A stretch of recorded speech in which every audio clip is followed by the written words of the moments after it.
Alright, peace and greetings YouTubers. So welcome to the 6th edition of the So What Happened series. Now in this series, we take a look at different projects that were released by various artists that may not have necessarily done as well commercially as anticipated by the artist, by the label, and by those who had stake in the project. In this episode, we take a look at global superstar Mariah Carey and we revisit her 8th studio album and first soundtrack album entitled Glitter. However, rather than just harping on the ups and downs of the Glitter album and era, I actually want to take this full circle mainly because I do feel that the conversation around Glitter has been told many times before. So I want to peel back the layers and actually make this a full circle episode where rather than us just spending the time on the project that didn't do well, we bring it back to the upswing. So we're actually going to travel into the 9th studio album Charmbracelet and bring it home with the blockbuster 10th studio album entitled Emancipation of Mimi, and we want to highlight the international success and impact of that project. Now, in order for us to even tell the story and to even get to 2001, there's a lot of things that we have to put into context, especially with somebody like Mariah Carey who had a massive, and still does, massive career. So let's jump into it.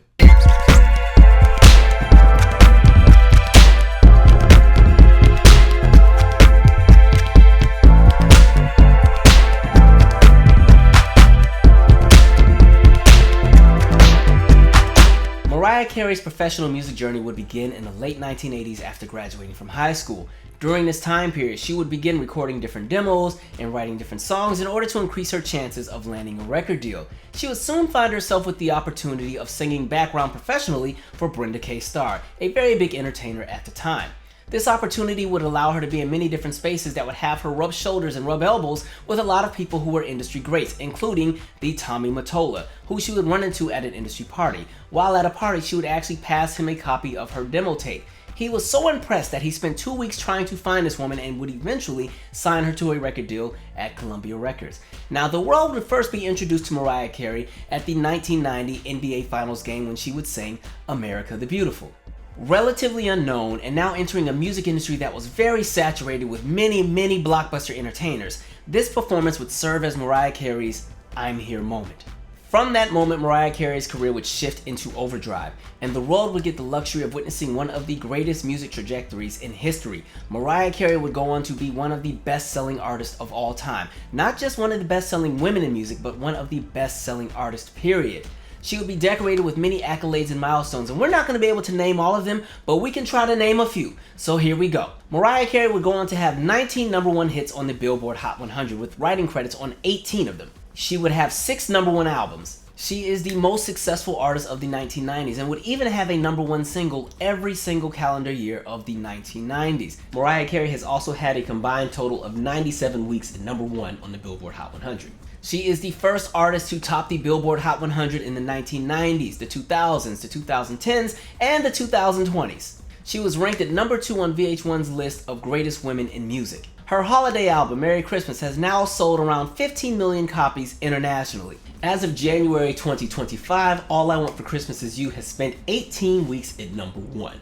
She is the best-selling non-Asian artist in Japan. She has 19 World Music Awards, 5 Grammys, 10 American Music Awards, and she has been inducted into the Songwriters Hall of Fame. Her albums, Music Box and Daydream, would go on to be certified diamond in the United States. That means 10 million units shipped and verified by the RIAA. In addition, her holiday single, All I Want for Christmas Is You, would be the first holiday single also certified diamond. Her single, Fantasy, would be the first single by a woman in music to debut at #1 on the Billboard Hot 100. And please understand that this is before the era of streaming. This is before the era of digital music and iTunes purchases. This is back when, in order for a song to chart on the Billboard Hot 100, there would have to be adequate radio play, and the song would have to be physically released in stores, and people would have to actually get up and go out and purchase the single. So the combination of the radio impressions and the amount of people who purchased the single would help that single to debut at #1 on the Billboard Hot 100.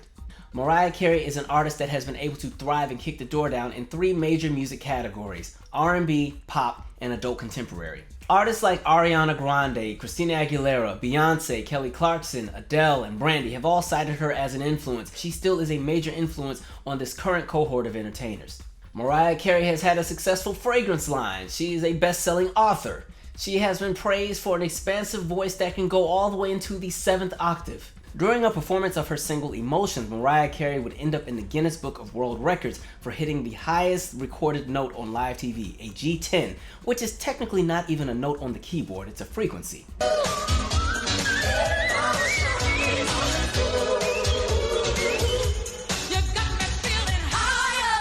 Mariah Carey has been honored by the Fresh Air Fund, the Make-A-Wish Foundation, and VH1 Save the Music Foundation. Mariah was named Billboard's Artist of the Decade in 1999. Mariah Carey would be presented with the Ally Award at the 27th Annual GLAAD Media Awards in 2016. Mariah Carey would also be selected as a nominee for the 2024 Rock and Roll Hall of Fame. In addition, Mariah Carey has often been credited with helping to popularize the cross-genre collaborations between rap music and pop music.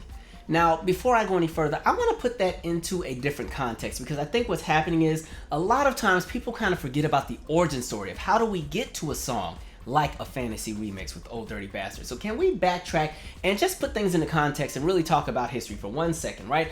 I would like to look at that conversation as a road being paved, Mariah arriving and taking it to that next level. So let's get back to the road being paved. So we're going to rewind to this road here, right?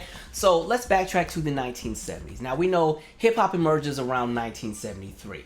And understand that labels did not know what to do with hip-hop and rap music. This was something that was like just out of the ordinary for them, especially in the 70s. It really wasn't even a conversation. This is when music is still very, very regional. What's happening in one city is not happening in the other. And this is the era when radio was still, again, regional as well. This is not like 2024 where if iHeartRadio has the nationally syndicated playlist, whatever songs are on that playlist are going to play in every city. Oh no. Every city back in the day had their own thing going in regard to radio and what was being played. It's also because a lot of our radio stations weren't owned by the same corporation during that time period. So what was happening in New York might not be happening in Philly. What's happening in Philly might not be happening in LA. Seattle's doing their thing. Portland's doing their thing. Oakland's doing their thing. Denver has their own thing. Milwaukee has their own thing. Chicago has their own thing. Houston, Dallas, Savannah, Atlanta, Miami, Orlando, Charlotte, Raleigh, like all these places, DC, Richmond, Baltimore, they all have their own thing going on musically. And so when we're talking about New York, hip-hop is slowly, getting its legs and it's slowly starting to spread. We fast forward to 1979.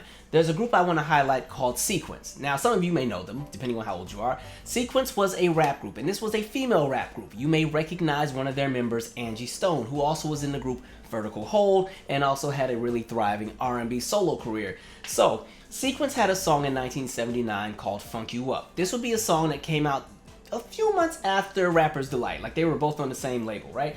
And so, the reason I'm highlighting the song Funk You Up is because Funk You Up was a song that kind of merged the worlds of rapping and singing together. This would be one of those first rap songs you would hear where you have people rapping, but you also have somebody singing at the same time. This is a group where all of the members did their own singing and rapping. So you're not quite seeing collaborations with multiple artists, but you're seeing the idea of a rap song that now has a melody for a hook. Because understand, around this time, a lot of the rap songs that were coming out, they weren't really centering on the idea of a melody with the hook. It's all about rapping because rap it's the new thing, right? It's the thing that's getting everybody going, and this is what's getting the block parties jumping. And if you had the dopest DJ and so on and so forth, you want to get the crowd hyping. So lots of call and response. The idea of singing was not as popular yet in regard to what was happening with rap music. So that's 1979. Then we get to 1980, 1981, and there are a few songs that come out where you're starting to see a different approach in how people sing their songs.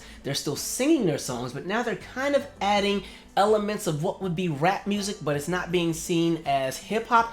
It's kind of being seen as more so what a Parliament and the Funkadelics were already doing. So you get a song like Tina Marie Square Biz, and on this song, she's singing all of the song, but when you get to the bridge, rather than her singing the bridge, she's kind of rapping, right? But again, people aren't looking at Tina Marie like she's a rapper. They're looking at Tina like, okay, this is a continuation of what's happening with 80s funk. You get a song like Fantastic Voyage from Lakeside. Again, this is a song where in the intro, they're technically rapping the opening of the song, and the rest of the song is going to be sang. But again, people aren't looking at Lakeside like, oh, these are rappers. It's more so, again, a continuation of 80s funk. So at this point in time, you're seeing the collaboration of rap music, what's happening with 80s funk, and it's starting to shift into R&B, right? Then it gets interesting. Then we get to 1981, or we're still in 1981, and you have the group Blondie, and they have the song Rapture. This is a song that's more so centered in new wave, punk, and disco, but you have Debbie Harry rapping the verses, right? People weren't looking at Debbie Harry as a rapper, but at this point, hip-hop is starting to be acknowledged in the music industry. You have Fab Five Freddy in the music video, and there's the graffiti. And please understand that in those early remnants of hip-hop, especially as we came out of the late 70s into the early 80s, there was somewhat of a respect between punk music and rap music as far as those two worlds collaborating and kind of revolting against what the status quo was in music. And so there was a mutual respect between punk artists and hip-hop artists at that point in time. So you get a song like Rapture that comes out, and what makes it interesting is Debbie Harry is kind of almost seen as a pop girl, but not quite, because again, she kind of falls under the new wave, punk, and elements of disco, right? So you have the song Rapture come out, and now we're also into the MTV era, and this is a video that's now getting spins on MTV. Now that conversation of regional music is spreading because MTV is something that is starting to spread around the country. Now, it would not be a network that would be nationwide until the mid-80s, especially because cable was something that hadn't even hit every city. As a matter of fact, when MTV first came out, people in New York couldn't even watch it, but people in Kansas could, right? It depends on who had cable first. So, anyway, we get to 1982, right? Now you have Secret Weapon. They have a song, Must Be the Music. Again, that conversation of how people approach their verses with almost like a rapper style approach. This is kind of, again, that conversation of a continuation of what's happening with 80s funk, right? And the marriage it has with R&B and how it's starting to slowly incorporate elements of rap and hip hop. Then we get to 1983. You have Houdini, right? Yours for a Night. Now, this would be one of the first times we see a song where you have rappers that rap the verses and somebody singing the hook. Just like what we saw with Sequence in 1979. Only the difference is now labels are starting to be a bit more comfortable with the idea of taking hip-hop a little bit more seriously. They're still on the fence. They're still skittish. You know, it still hasn't really blown up and hit its mark yet, but hip-hop is starting to get legs. You're starting to see the emergence of Def Jam. You're starting to see the emergence of rappers that are starting to get legs and starting to actually sell some units and go gold, and some are getting ready to start going platinum. Some are about to start going on arena tours. So hip-hop is starting to have a bigger stake in the music industry. Then we get to 1984, Chaka Khan, I Feel For You. Again, this is a song where you have Chaka Khan singing, but you have Melly Mel on the song. And now, rather than Melly Mel rapping bars, you kind of get the Melly Mel sample with the scratches. And if you see the video, you see the dancers from the movie Breakin' featured in as well. And so when we're talking about that conversation of hip-hop, hip-hop has its elements. It has the graffiti, it has the dancers, it has the rappers, it has the DJ. Chaka Khan's I Feel For You video has those elements. And so you're starting to see the merging of different worlds. R&B, hip-hop, starting to have somewhat of a respect for each other. And mind you, I Feel For You was a massive commercial hit, right?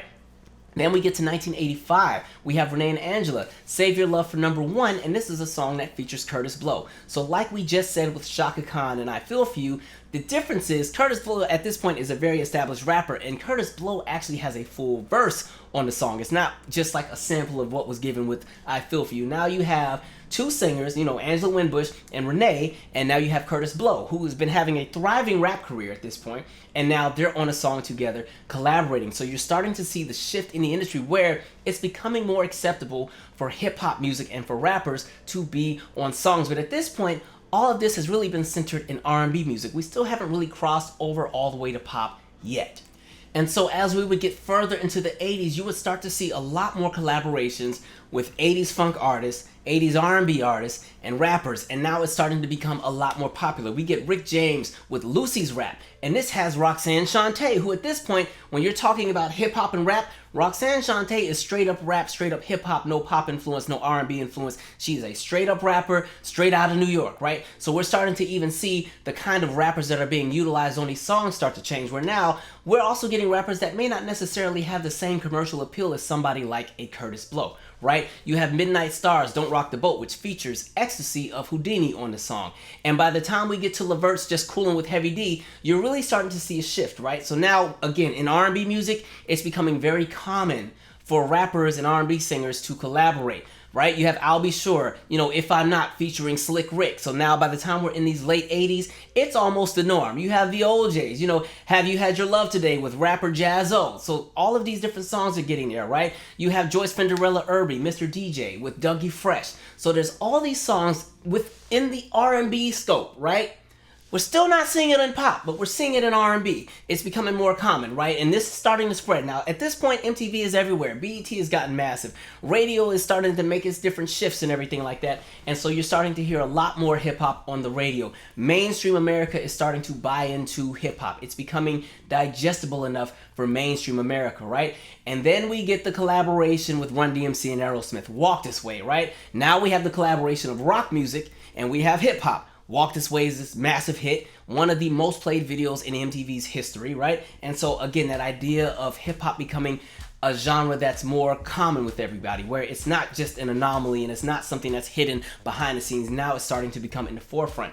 Now, in my personal opinion, if I wanted to say what I think would have been one of those first major collaborations between a pop artist and a rap artist, even though she was technically R&B at this point, I would say Jody Watley, Friends with Eric B. and Rakim. And the reason I say that is because Jody Watley was able to cross over from R&B into pop with the success of songs like Looking for a New Love and Real Love and You're My Everything. And so she comes out with Friends as the second single on her second album. And again, it's this massive, massive hit. And again, an act like Eric B. and Rakim, one of the most respected acts in hip hop, period, is now working with somebody like a Jody Watley, who at this point was a pop darling, right? So you start to get that. And then we fast forward. Now we're at like Bobby Brown's Don't Be Cruel era. And even though Bobby is rapping on his own albums as far as the song Don't Be Cruel and Every Little Step, and even if you want to take On Our Own from the Ghostbusters 2 soundtrack, you know, again, the idea of rap now being mainstream, please understand, something like Bobby Brown's Don't Be Cruel album pretty much was a diamond selling album at that point, right?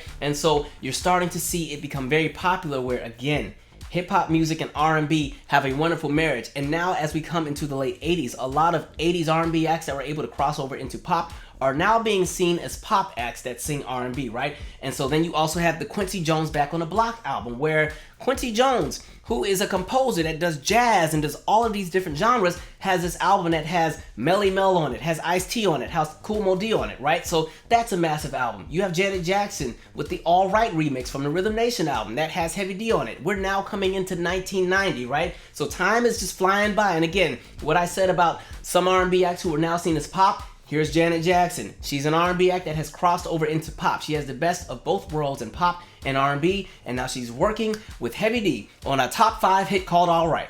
And then by the time we get to 91, 92, you have songs like Michael Jackson Jam, where at this point, Michael Jackson, the biggest entertainer in the world at the time, is also working with rappers. So by the time we get to the 90s, it's now common for a lot of R&B acts and acts that are associated with being a part of the urban bubble, because that's a word they love to use when it comes to us, right? You know, it's becoming normal. And so by the time you get to the 90s, collaborations between R&B music and hip-hop and rap music are common, right? And then you get acts like a Mary J. Blige, who literally like kicks the door and it becomes the standard to the point where she gets her own title as the queen of hip-hop soul, right?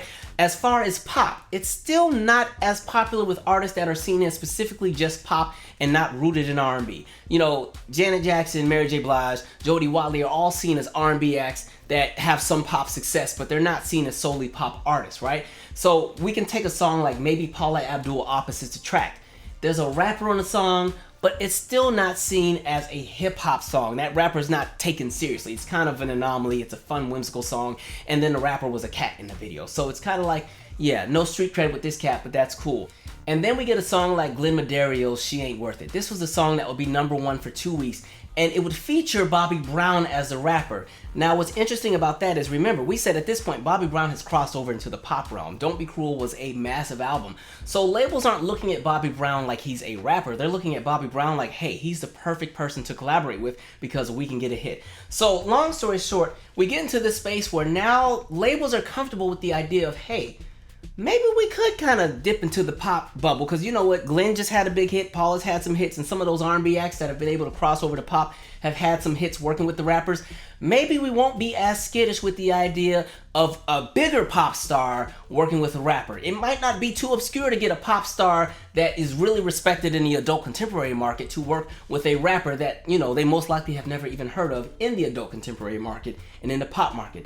This is when we get to Mariah Carey. So now we get to the mid-1990s, and at this point, rap music and hip-hop has only gotten bigger, Understand that as we came through the 1980s, hip-hop continued to grow and gain traction and only get bigger by the day. At this point, it's now becoming a staple in the music industry. There's starting to be the emergence of hip-hop related movies and lingo and fashion. You're starting to see them use hip-hop in commercials for Wendy's and for all kind of different things, kids cereals, right? And then you have that golden year of hip-hop in 1988 where hip-hop really just takes the world by storm. And so by the time we get to the mid-90s, now we've also come out of the era of the emergence of house music and New Jack Swing. Understand that both house music and New Jack Swing were two elements of music that made people really like to dance. And there were so many collaborations with rappers and house artists and artists that made New Jack Swing music, including rappers that made New Jack Swing music. And so hip-hop is just starting to get its legs, right? It's starting to become a sound that is familiar. It's no longer something that labels are afraid of, right? They're not skittish from it. They're not saying, oh, this is just that genre that's about to fall off. Oh, no, they understand there's money in it because we're watching hip-hop artists go platinum and multi-platinum, right? And so now as we come into the 90s, even though hip-hop had its movies and its television and everything in the 80s, it's kicked into second gear in the 90s. So now you have things where the movies have gotten bigger budgets and they're more of a staple, right? And you have the TV shows and the fashion and the lingo, and it continues and it continues. So hip-hop is here to stay.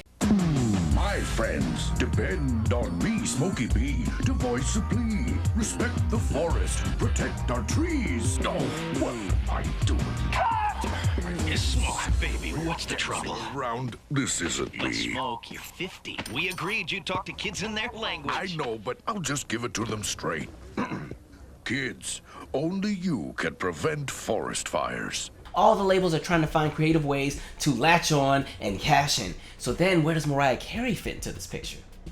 So understand, by the time we get into 94 going into 95, Mariah Carey is massive. She has had 4 massive albums, right? She's had this debut that sold a lot of records, had a lot of #1 singles on it, right? She has the sophomore album, Emotions, which again is a big album. And then she has her 3rd album, Music Box, which is massive. It is a blockbuster album that eventually is certified diamond. And she even has the massive holiday album, Merry Christmas. So at this point you have Mariah Carey, Emotions, Music Box, Merry Christmas, multi-platinum success, all in the span of 5 years. But to add on top of that, she now has 8 #1 singles on the Billboard Hot 100. Mariah Carey is in a space where there's not really any kind of lane that she could lose in because she's so massive. Even if the label were to throw out a gamble and try something, the options and the odds of her still having success are pretty high, right? Because she's such a massive artist. And so when you're talking about where Mariah Carey was leading into the Daydream era, Mariah Carey, just like I said with Toni Braxton, was somebody at that point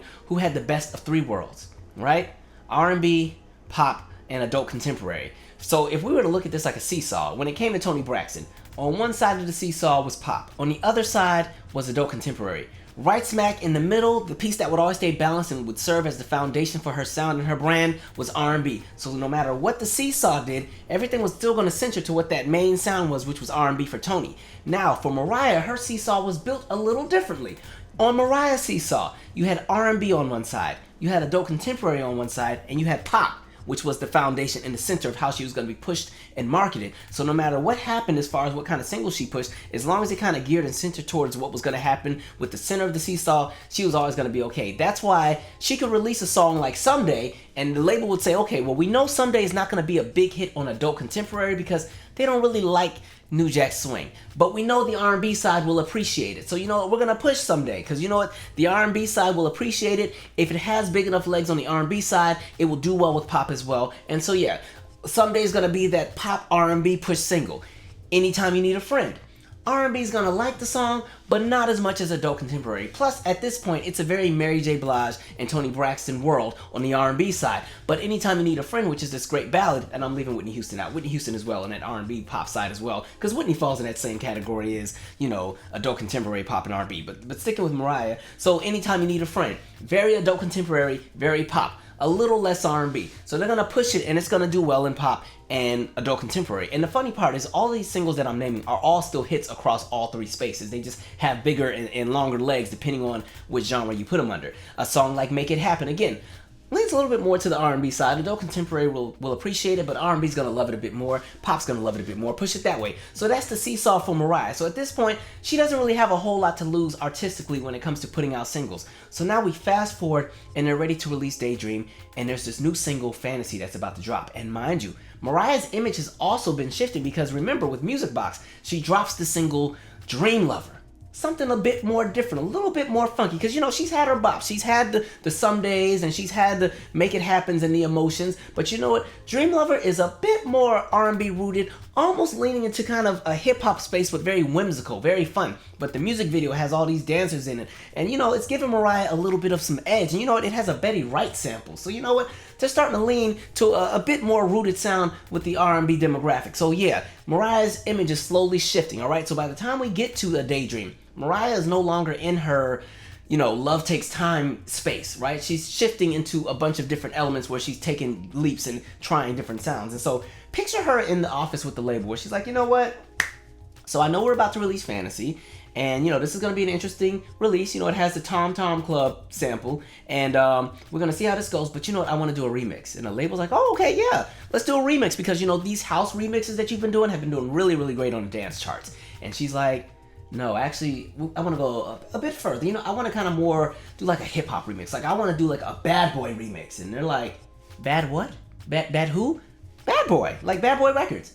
Bad who? You know, with Puff Daddy. That was his name at the time. You know, Puff Daddy, Bad Boy Records. And they're like, I don't know. This is a lot. And then, you know, somebody in the office is like, well, you know, the Puff Daddy guy, he has a joint collaboration or 50-50 joint venture with Clive Davis. You know, that's the Aretha Franklin, Dionne Warwick, Whitney Houston guy. So I think we should be safe. And they're like, okay, we'll let you do this remix. And she's like, I want to direct the video too. And they're like, oh, okay.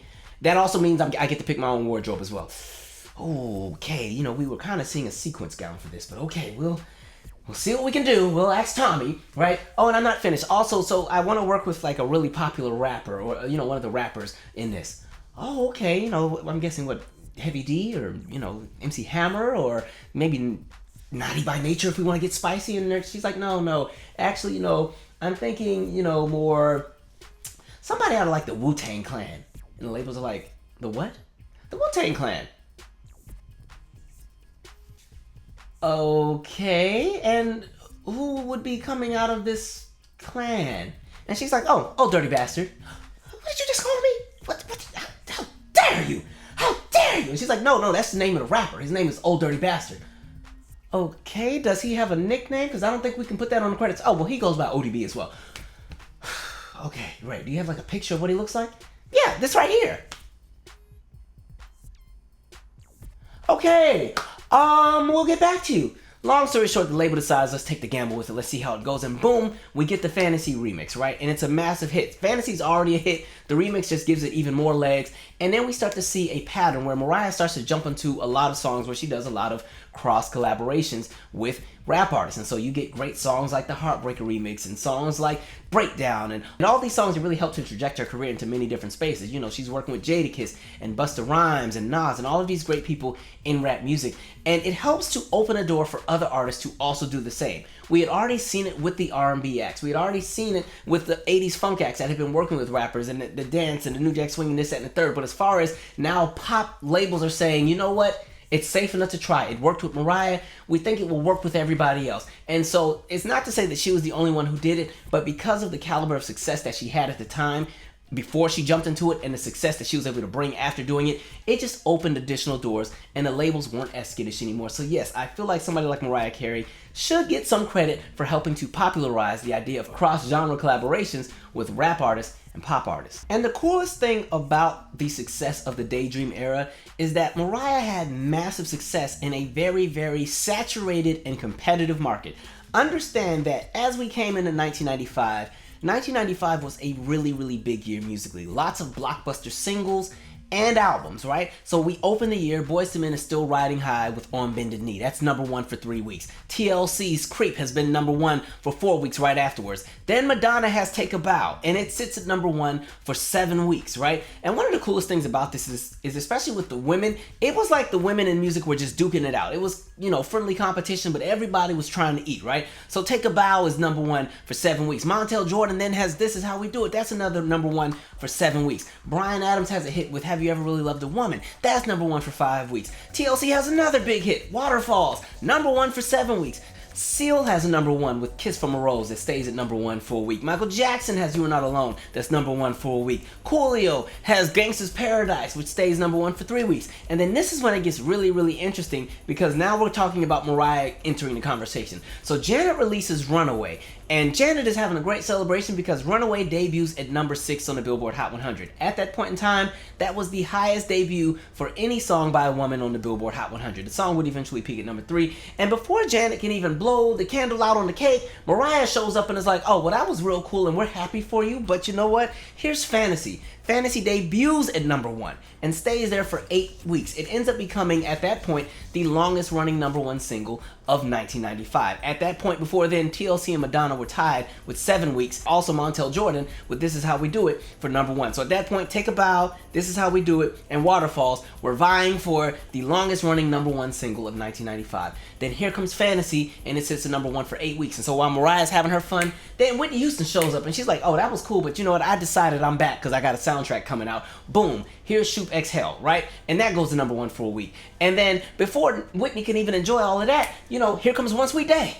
One Sweet Day shows up. And this is the collaboration with Boyz II Men and Mariah Carey. That stays at #1 for 16 weeks. One Sweet Day has this beautiful run, and then boom, here comes Celine Dion with Because You Love Me. Right? And Celine's enjoying herself, and Mariah says, I'm not done with y'all yet. And then boom, here comes Always Be My Baby, and Always Be My Baby goes to #1. So, long story short, it was a very, very competitive time. And it was just like everybody was just dropping blockbuster single after single, blockbuster album after album. It was a really great time. Daydream would go on to be one of the biggest eras in music for Mariah Carey. So the question becomes, well, how did we get the glitter? Right? How did we go from Mariah having these blockbuster albums that are going diamond and having Hot 100 singles that sit at the top of the charts for weeks and weeks and weeks, and she's breaking all these records all the time? Because she quickly broke a lot of records. Understand that by the time we get to 96, Mariah has already tied Whitney Houston and Madonna for #1 singles, right?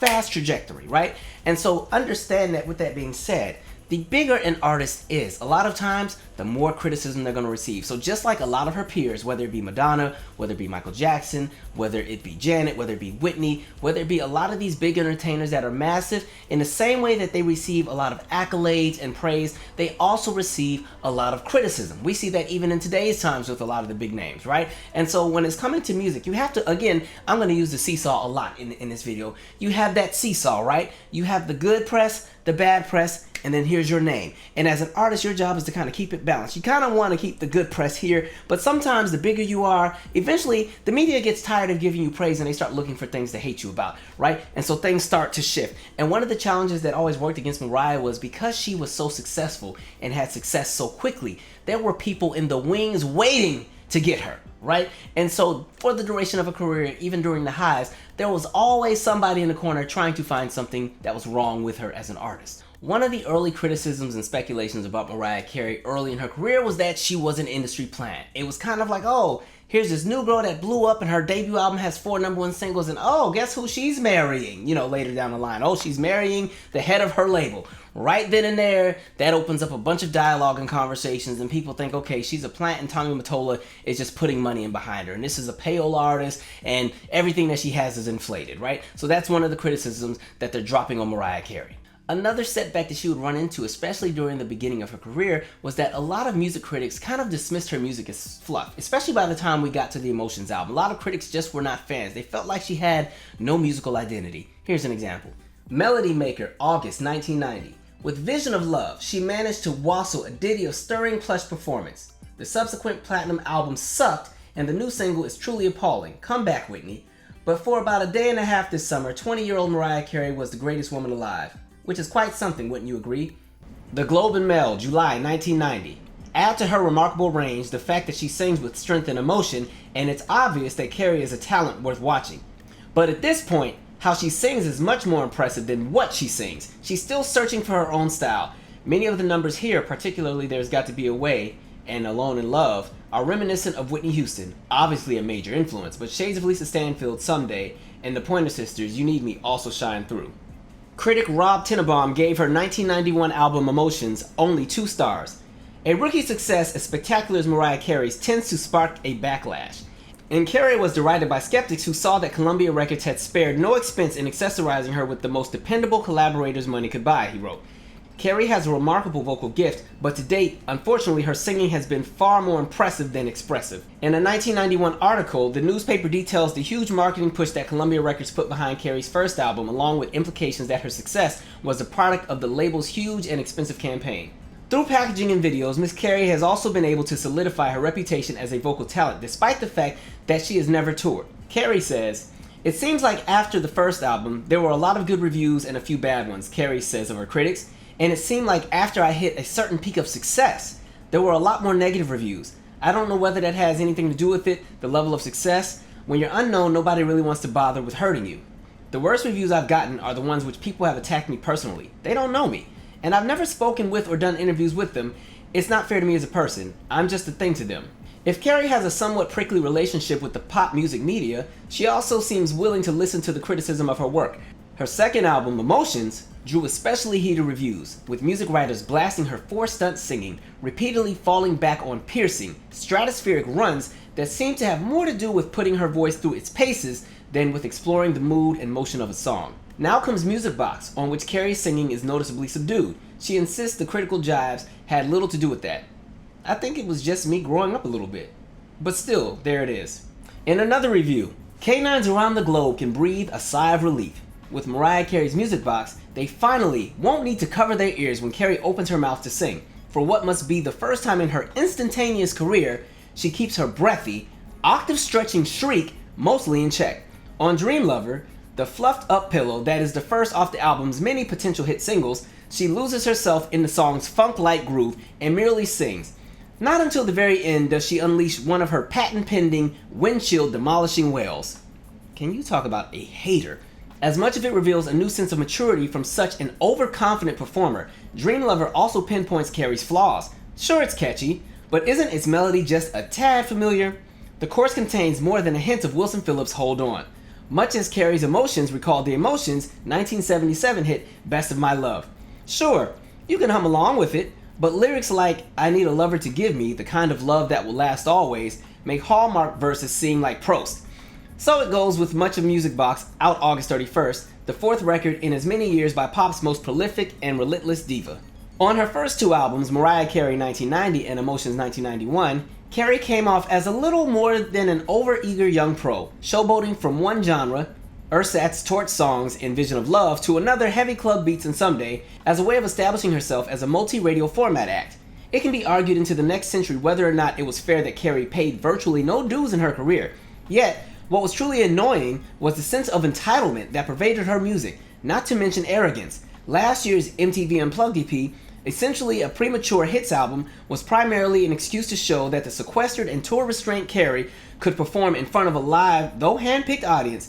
It was clearly friskier than its predecessors, but even on stage, Carey's rendition of the Jackson 5's spirit-lifting "I'll Be There" was so anemic that it needed a transfusion.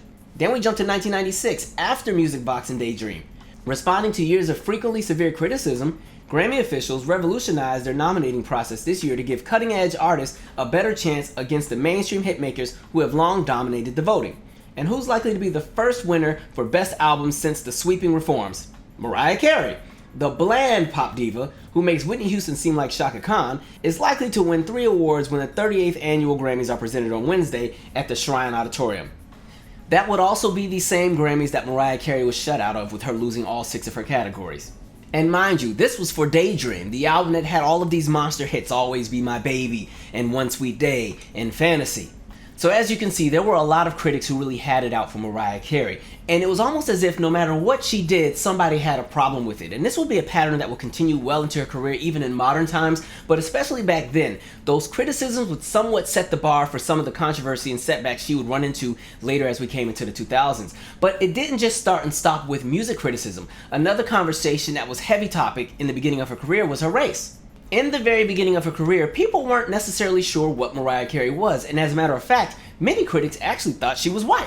Mariah Carey's anger over a racial comment was blown out of proportion, says spokeswoman Judy Womack at Columbia Records, reads the November 20th, 1990 USA Today article. Friday, the New York Post reported that Carey was ready to sock black music critic Nelson George because he called her a white girl who can sing in his Playboy review of her self-titled album. "My father was very upset," Carey said. It seems that most people don't know much about interracial children. Womack says the quote was taken out of context and that Carey and George are friends. In a Los Angeles Times article, June of 1990, the first single, Vision of Love, shot up into the Billboard Top 40 in just a few weeks, impressive for a singer who was totally unknown a month ago. Like Taylor Dayne and Lisa Stansfield, Carey is a white singer who has a black vocal style.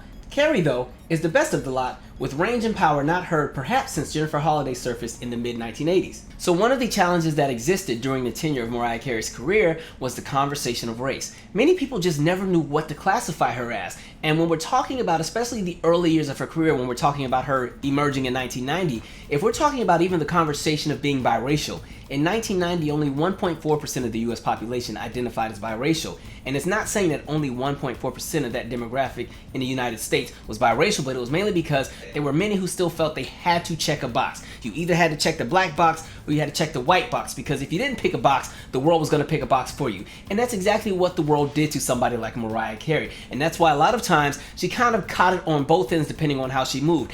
A conversation that hasn't really often been talked about is the criticism that Mariah Carey would face when she shifted a little bit too much to the R&B side. Case in point, this clip. Mariah Carey and her crazy ass. And now trying to backtrack on our asses, getting real niggerish up there at the Royalton Hotel Suite with Puff Daddy and all the greasy chain-wearing black men. Oh yeah, Daddy, it feels kind of good. I didn't know I'd be so into this moment. Oh, yo, I got a little bit of black in me too. I didn't tell you that. Honey, she better watch herself. Honey, get some help. We're concerned. And do not try to compete with the fierce ghetto divas, honey, because they will go down, in, around, and off on your ass. So don't f*** with me, phony white bitch. As Mariah Carey became a bigger and bigger artist, critics kept trying to find new things to be mad about. One of the things that she caught a lot of skepticism for in the beginning of her career was the fact that she didn't do a lot of touring. Critics were looking like, okay, you had this debut album, it was really big, and you didn't tour. We'll give you a pass because sometimes artists don't necessarily go on a headlining tour their first go-round. But then, here comes Emotions, and there's still not a tour. What is she doing? What is she doing? So, Mariah hands out the nice MTV Unplugged, but they're like, that's not enough. We want a tour. We want a tour because all of your peers are touring. You need a tour. So finally, Mariah Carey drops the Music Box Tour. And unfortunately, the first date didn't go quite well, and so critics decided we're going to harp on it. And so they tore her apart in the reviews. The only thing Mariah Carey had more of than hits on Tuesday at the Universal Amphitheater was problems. During the bumpy 90-minute concert, Carey displayed signs of inexperience in everything from her clumsy dance steps to her awkward manner. You could count on nervous giggles after almost every word between songs and melodramatic gestures with every lyric. Every time she sang the word you, she pointed to the audience. When she sang Heart, she thumped her chest. But what should we have expected from a 24-year-old singer who was trying to start her performance career amid the coldness and high expectations of arenas and amphitheaters rather than the intimacy of clubs, a singer's normal training ground? So her fourth stop on her first US tour was a disaster, right? That's the irony. After months of media doubts about whether Carey, who has sold more than 10 million records over the last 3 years without ever touring, could hold her own on stage, the young New Yorker proved more appealing on stage Tuesday than she had the last 3 years on record. Carey's imperfections, in fact, contributed to making her more human and winning on stage than on record, where she tries to achieve such perfection with her exquisite vocal range and command that tracks frequently seem sterile. If she is able at the end of this 6-city tour to look honestly at her problem areas, she has a chance to become far more engaging a performer than her pop rival Whitney Houston, who after considerable touring remains unbearably stiff. They got about one more time to say something about Whitney I don't like. Her lyrics tend to speak about heartache and longing in ways that are too commonplace, As such, they failed to give her enough character and color musically to sustain a 90-minute set.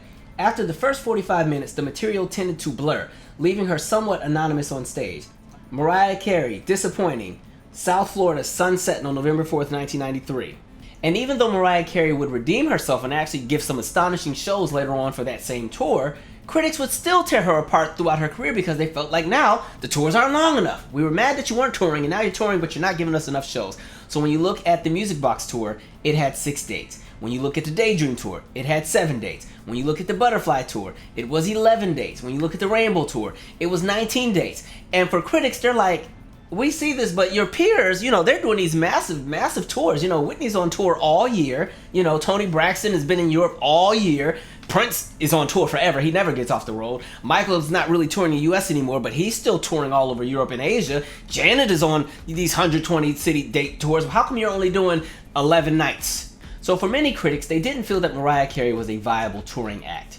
Now, 2 additional contributions to a lot of the criticism and backlash that Mariah Carey would face even during the peak of her career were from 2 factors. 1, that she was starting to become overexposed and overworked, and 2, her divorce from Tommy Mottola. Let's jump to number 1 first. So when we're talking about the idea of being overexposed, even though Mariah was extremely successful, when you're talking about the 1990s, you could not escape Mariah Carey. And so what ends up happening is when an artist is extremely successful and has a great track record, like we said before, people start trying to find reasons why they need to tear that artist down. With Mariah, she was in your face all the time. And like when we talk about the idea of being overworked, 1990, she has a debut album. 1991, she has Emotions. 1992, she has the MTV Unplugged. 1993, she has the Music Box album. 1994, she has the Christmas album. 1995, she has Daydream. Daydream runs into 1996, and then in 1997, you get Butterfly. And then in 1998 is the Number Ones album. And then in 1999 is Rainbow. Now those were just the albums. And then again, like we mentioned earlier, her having a number 1 single every year of the 90s, right?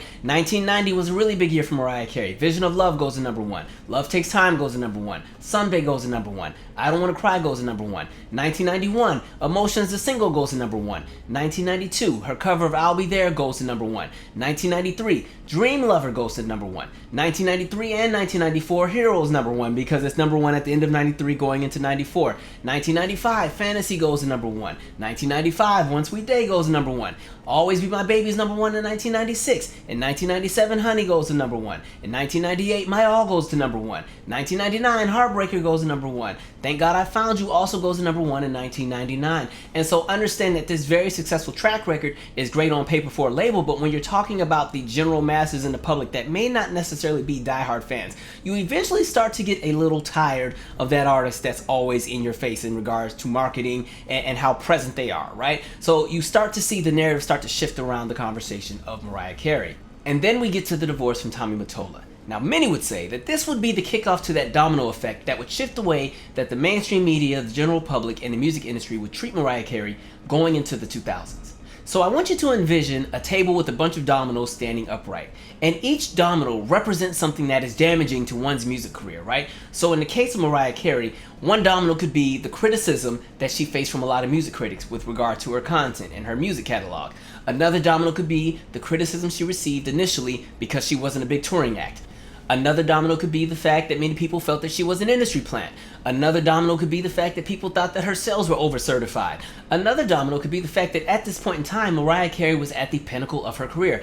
Understand that with each era, she only got bigger and bigger and bigger, and by the time we got to the end of the Daydream era, Mariah Carey was so massive where the question becomes, well, how much bigger can she get? At this point, there's nowhere to go but down. Because, I mean, if she goes up, we haven't seen too many artists get to that caliber of success. So that could be a domino because it was kind of like there was a bubbling under of people waiting for her to fail, waiting for the come down. And so it's kind of that bubbling under. So that could be a domino. And then again, when we talk about that kickoff that would just knock all this over, it would be the divorce from Tommy Mottola. Can we talk about Tommy Mottola for one quick second? Understand that when you are married to the head of the label, it can be a blessing that can turn into a curse. As far as it being a blessing, it worked in her favor because, hey, the man that she is married to is going to make sure that all the shots are called to ensure that she is successful. Tommy is going to make sure that she has the best marketing, the best producers, the best production, the best wardrobe, the best everything, the best press. She's going to be on all the shows. She's going to make sure she has the best concert promoters. Mariah Carey is going to get the red carpet rollout. All of that is fine and dandy. However, when we start getting into the idea of a divorce or a separation, things start to change. On May 30th of 1997, Mariah Carey and Tommy Mottola separated, and by 1998, they were fully divorced. Now, what took place between that separation and that divorce? Well, there was an album that dropped, Butterfly, one of the fan favorites. And so going back to the logistics of how everything would roll out when we're talking about somebody like a Tommy Mottola. According to Mariah Carey's book, Mariah said that her marriage to Tommy Mottola was very controlling. He was manipulative, he was jealous, he didn't like her hanging around too many people. If you saw her at an industry event, most likely he was somewhere nearby. She wasn't going to a lot of places by herself. There have been celebrity accounts of just how difficult it was to gain access to Mariah Carey because of Tommy Mottola with regard to security and getting things cleared. We've heard different stories coming from The Brat, we've heard different stories coming from Escape, we've heard different stories coming from Jermaine Dupri. That was the first place I ever seen a ridiculous mansion like that. It was her and Tommy Mottola's house. She was still married to him. They lived next door to Ralph Lauren. Damn. Okay? The studio, outside of the studio was an indoor pool. You could look outside the window to the studio and the indoor pool was right there. It was amazing. What was that like, Brett? Man, we got so many memories. Well, the sad part is that she was like a princess trapped in a castle because we had to whisper to talk. It was microphones in the walls and stuff. Every time she moved, the security went with her. If she would laugh or something too hard, security would come stop her and see what she was doing. It was like, it was crazy. Are you serious? So, yeah, it was crazy. It's all in her books, and man. So Brett, that was when she was married to Tommy Mottola, Yes. or whatever. So that marriage was just bad. Man, it was probably okay at first, but then it just went bad. He was like real possessive and stuff, and he didn't let her do nothing. You know, she wanted to do songs with rappers, and she was a writer, so she had a bunch of ideas. She's a homegirl from like New York, but he tried to turn her into something that she wasn't. So that's why they ended up divorcing and stuff, because she was so unhappy, like trapped in a castle. We both Aries, and we just used to sneak off where the microphones were not, and we used to talk and just laugh. She actually showed me her car. She had like 20 cars that she never could drive. I was like, "All these yours? Let's go." So we got in trouble when we left. We went about a block away to go to Burger King. Yeah, we went about a block away to Burger King. She just wanted to get some French fries, and she drove the car. She had never drove them. She drove the car. When we left, when I tell you her security, everybody was going crazy. They had JD hemmed up, asking him he better call me. They had guns out. He was nervous. He texted me, "Brett, you better get back here." We had pagers back then. He was paging me like, "Brett, please come back here. Where y'all at? They tripping." You know, he was nervous and scared, and I was like, "We just going to Burger King to get some fries." Oh man, it was. Brett, you never told me any of this stuff. This is man, I'm serious. It's in her book, her memoir book. It's an audio book too, and it's security literally walking around the house, following her around. Yes. Anytime she would smile or look happy, they would come shut it down. It was sad. It was something. I'm telling you. When it came to the marriage, Tommy was controlling. This also took effect with how he was going to manage her image, what singles were going to be pushed, what the directions of the albums were going to be like, what her tours would be like. And Mariah Carey said that even within the marriage, it was the same way. Tommy was controlling. Even when it came to her self-esteem and confidence, according to Mariah Carey, Tommy Mottola was extremely damaging. Tommy Mottola was somebody who broke her down. When it came to relationships, Tommy Mottola, according to Mariah Carey, was one of the most tumultuous relationships she had ever been in. Another roller coaster of a journey that she and Tommy Mottola would go on would be the direction of her music. As Mariah Carey was coming out of the Daydream era, Mariah Carey wanted to go in a different direction creatively. However, Tommy Mottola was like, "No, we're going to keep what we have going. Why would you mess up a good thing? I'm already letting you do this whole urban thing you want to do. You need to lean back into the adult contemporary side and a bit more pop, because you're starting to get a little bit too urban for my liking." Right? However, Mariah Carey was in this different space and she knew exactly what it was she wanted to do. So now we bring back the idea of Mariah Carey's going into a different creative direction, and she is also now leaving her husband. This is where that conversation of it also being a curse kicks in. In the same conversation that Tommy Mottola was the head of Sony and technically had no boss in the US, he was the person that called all the shots and the buck stopped with him. So what does that mean for an artist that is releasing an album when the head of the label now has smoke for them? Because Tommy's looking like, "So you want to leave me? I have built you. I have put all of this behind you, and I've turned you into what you are, and you have the nerve to want to leave me? Okay. We're going to see how this works. Oh, you got an album coming out? Cool. Alright, I got something for you. So the Butterfly album is released. However, things are a little bit different when it came to the rollout this go round. Butterfly would still be a very successful album. However, when it came to the marketing and the promotion and the advertising, things were a bit different because remember, Mariah Carey and Tommy Mottola are in the middle of a nasty divorce. And so the first single, Honey, is released and goes to #1 for 3 weeks. And then things start to get sketchy. Now remember, the label was not really excited about the direction Mariah Carey was heading in because they felt, okay, you're getting a little too far in that whole R&B, hip-hop, urban thing you're doing. We need you to come back over to the pop side and the adult contemporary side because that's where we need you to stick. However, the music industry was going through a shift. And so Mariah Carey was trying to make sure she stayed within the trends of what was popular. However, that meant that she was going against what Tommy had told her and told everybody else on her team. And so therefore, when we talked about the following releases that would come out with regard to singles after Honey, there were some random things that took place. Butterfly never has a full commercial release. When we say commercially released, that means that you physically went to the store to purchase the single because remember, up until the summer of 1998, in order for a song to be eligible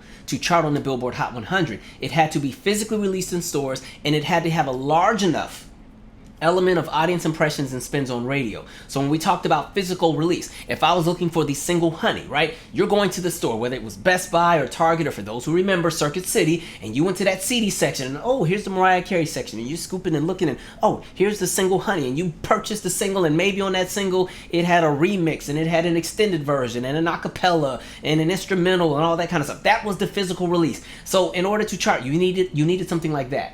Now, when it came to the singles from the Butterfly album, Honey had a physical release and was able to chart, but then the follow-up single, Butterfly, did not because of some of the drama with Sony, which was interesting to me because the main thing that Sony's issue was they kept saying, hey, we need these to be adult contemporary songs, so here comes this adult contemporary ballad, and it doesn't get physically released. And so because the song was only released as airplay only on radio, it was not eligible to chart on the Billboard Hot 100. And then the single Breakdown is released, which is one of my favorite songs by her, by the way. And again, Breakdown 2 is not released physically in stores. As a matter of fact, it's a limited release. And so this song too would not be eligible to chart on the Billboard Hot 100. The song would, however, peak at #4 on the R&B charts. The next single would be The Roof, which was not even released in the United States and was sent overseas, and that song did not quite do as well. It only peaked at about number 96 on the UK charts and number 63 in the Netherlands. And then the final release from the album would be the single My All, which would actually have a full release and actually go to #1 on the charts. Now, there's one thing I want you to take note of. When Honey was released, it was July of 1997. By the time My All was released, it was April of 1998. So that meant that there was a span of 9 months where Mariah Carey was not getting that big giant Mariah Carey rollout element of promotion. So when it came to the Butterfly album, though it was successful and though she would go on a successful tour, the album did not move the same number of units as the previous 2 albums. So when we're talking about the Butterfly album, it was a slowdown from Daydream. It was a slowdown from Music Box. And for somebody like Mariah Carey, where this is the first time creatively she got to do everything she wanted to do when it came to the production of the album, when it came to the sound and the direction, and even her image, right? Now that she's going through this nasty divorce, she's not under the guise of Tommy with everything and she gets to do what she wants. She feels like she is liberated. This is where the idea of the butterfly comes from, right? However, because Tommy is still the man at the head of the label, she feels like Tommy is pulling strings to sabotage the project. And so around the promotional era of the Butterfly album, that's when Mariah Carey starts to think, you know what? I think I want to get off this label because as much as I enjoy working with the people I work with, I'm never going to be able to flourish as long as I have somebody in charge that's kind of working against me. There was just one problem. Mariah Carey still owed another album to the label and another compilation, and specifically Tommy wanted to do a greatest hits, something Mariah Carey was not really excited about at the time. So going back to Mariah's marriage, like she stated in her book, Tommy was very controlling, manipulative, and he had control over everything. But now that she was divorced from Tommy, he had no control over her physically. However, there was one thing he still could physically control: her career. So anytime there was an effort by Mariah Carey to meet with the label execs to try and talk about how she could get out of her contract or how to shift things, she was always met with roadblocks. She was met with the threats of lawsuits and how much she would owe the label and all of the things that she still needed to provide to the label before they would let her go. Also understand that a lot of times when an artist is ready to leave a label, labels often don't want to let an artist go, especially if the artist is a cash crop. And for the label, Mariah Carey was a huge one. But a lot of times, labels will hold on to an artist and keep them in their contract because the fear is that if they go to another label, and that other label has the resources to really push that artist, that other label may make even more money than what the current label has made from that artist. And so we've seen that many, many times. It also happens in Hollywood as well when it comes to film scripts and television. Sometimes networks will purchase a film script or a TV show script or a concept for a TV show and never release it. They just don't want another network or another film studio to get it. So sometimes these scripts and these TV shows will sit in the vault for years and years and years and years. Same thing with the music industry. So Mariah Carey actually flies all the way to Japan to go to the head of Sony, the real head of Sony, right? You know, Sony's a Japanese company. They just got a huge division within the United States. That's what Tommy was over. So Mariah Carey flies to Japan, talks to the CEO of Sony and is like, hey, listen, now I'm your biggest act in Japan, because Mariah Carey was the biggest act on the label in regard to Sony. And so she explains everything that's happening with Tommy and everything that's happening as far as the fear of sabotage from her career. So she and the head of Sony, the man over in Japan, right, they come up with an agreement. The agreement is, one, they're going to ensure that they do not sabotage Mariah's next studio album, and she'll also come out with 3 additional projects. A #1s album, a remix album, and a greatest hits compilation. Sounds like a happy ending, right? Well, not quite. Now, the reason we spent a bit of time with the Tommy Mottola situation, as well as the overexposure of Mariah Carey coming out of the 90s, is because now the big shift that she would have to face was the criticism around her image, where Mariah Carey also felt like some of that criticism was spearheaded by people like Tommy Mottola and his industry friends. When it came to Mariah Carey's image, the biggest criticism she started to face after 1998 was the way that she dressed. Yeah. Now listen, I want to talk to you right here. Oh dear. American Music Awards. Hello, trampy dress. Hello. Now, you have a beautiful. Wait a minute. I have something to say. Okay, all right. For the first 5 or 6 or 7 years of my career, they made me wear a top up to here and things like this. And I want to show it, show my body in a dress. I'm gonna show it. All right, but honey, thank you. And I'm very conservatively dressed today. Thank you. Thank you very much. You have a very nice body, but I don't need to see it at 8 p.m. Look at this. It wasn't 8 p.m. It was 10. Oh, it was. All right, all right. But as my mother would say, she was saying to me last night on the phone, that sweetie Mariah, she's going wild. She says I was going wild. She wonders if you're going wild. I am not going wild. No? Okay. Do you see the long dress? Yes. That's long. I see that there, but in the picture I saw a very short one. Well, that was over the summer. It was hot. But anyway, I said even that night she came, she was accepting money for the camp, right, and she hardly had any clothes on. I love that. What are you talking about? Wait. I had on a long skirt. No, you did not. Yes, I did. You had on a little bippy top, no, maybe, and a long skirt. Rob. Do you know every time Mariah... I had on a long skirt and a little, and like a... Hello, you came out, I wore a first of flannel all, shirt buttoned up to here for the first 4 your years breasts, of my career. What do you want? Can I say something? Where? I hope you What? take this the right way. You see, you take things the wrong way. You Oh, dress no, like, no, don't. No, you Howard, dress like please. a stripper. You know what? Bye. Wait, no, Mariah! It also started to become noticeable that her voice was starting to change a little bit with live performances, and people started to criticize her live performances. She was painted as hard to work with and difficult. Her weight started to be criticized. And in addition, they started to paint Mariah Carey to be a little crazy upstairs, right? And these conversations would go on from about the end of 1998 well into 2001. And I'm from Queens, and I requested Love Muffin because I want Mariah to get some help. Mariah, put some clothes on, all right? Because we're sick of looking at it.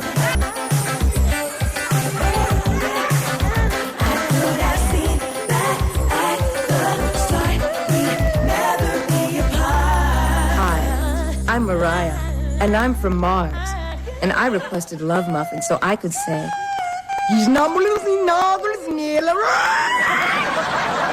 I'm not crazy.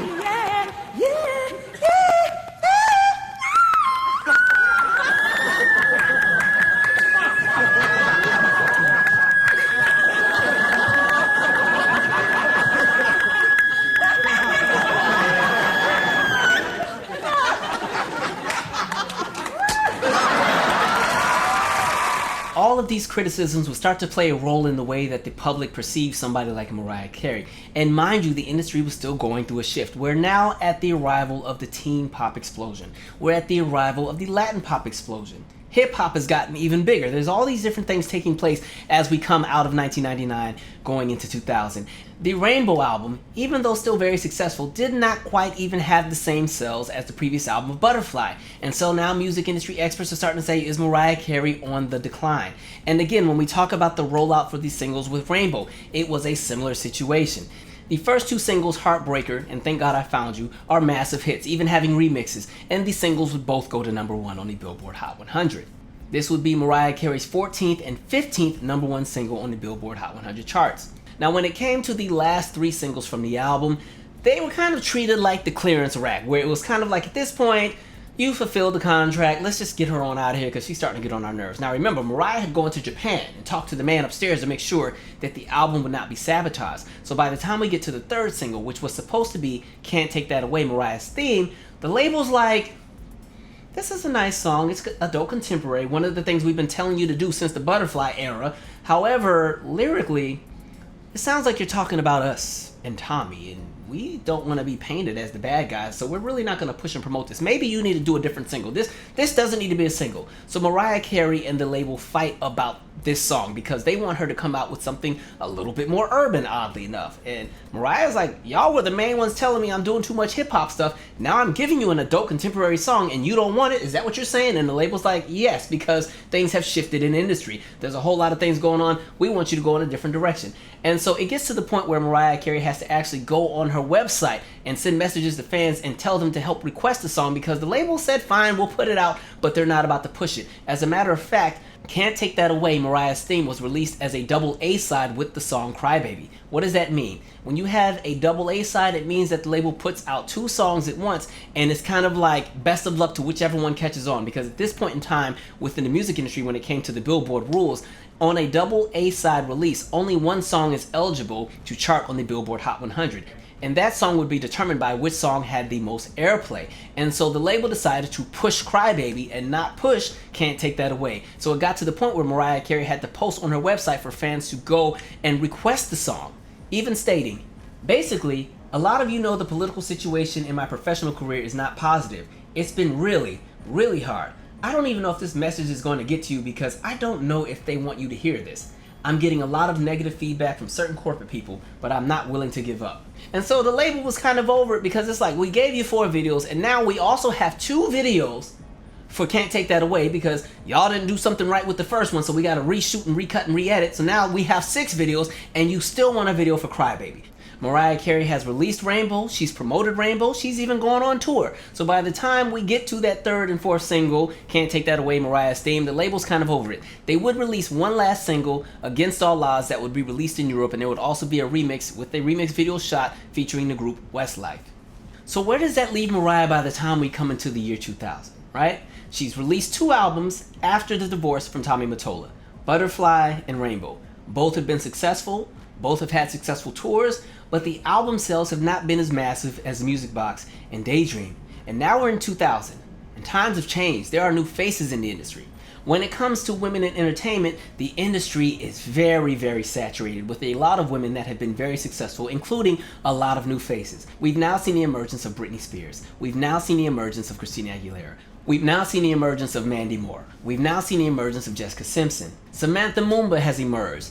Brandy has just come off of a massive album era with the Never Say Never project. Monica has come off of a very successful era with The Boy Is Mine. Maya has built an audience. Pink has made her debut. Macy Gray has emerged.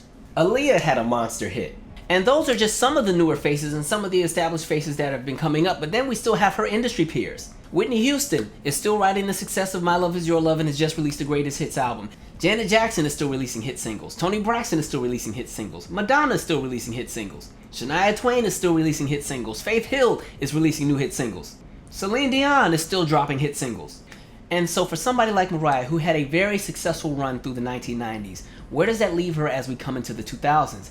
At this point, she is no longer with Sony and Columbia, but she's still pressured to maintain the same kind of momentum she's had during the peak of her career, but now there's a lot of new faces that are also there. So now it's like she has to keep up with the younger acts that are about 10, 11 years younger than her that are now pulling in the younger crowd, and she has to still somehow maintain the adult contemporary crowd and somehow please everybody, in addition to making sure that she doesn't lose her R&B audience. At this point, Mariah has made it over the biggest hurdle in relation to completing her contract with Sony Columbia, and that was releasing that final studio album for the label, Rainbow. Now remember, she still had 3 other projects that were also due in addition to the studio album: a remix album, a greatest hits album, and a number ones album. Now, in this series, I always talk about how the way that an album era ends always plays a role into how the next album will be anticipated, and this is a conversation even with Mariah. So when we talk about even the end of the Butterfly era, right? Butterfly fortunately ends on a high note because My All is the last single and it happens to go to number 1. So never mind some of the shenanigans that happened in between the first single and the last single, it ends on a high note. And then just as the Butterfly era is wrapping, the number 1's compilation is released. And this also features additional hit singles like When You Believe, which would peak at number 15. It wasn't a massive hit, but it also was an Academy Award winning song. And then also the song I Still Believe, which would peak at number 4 on the Billboard Hot 100. That would be the first album checked off out of the 4 that were owed to the label. Then we get to Rainbow.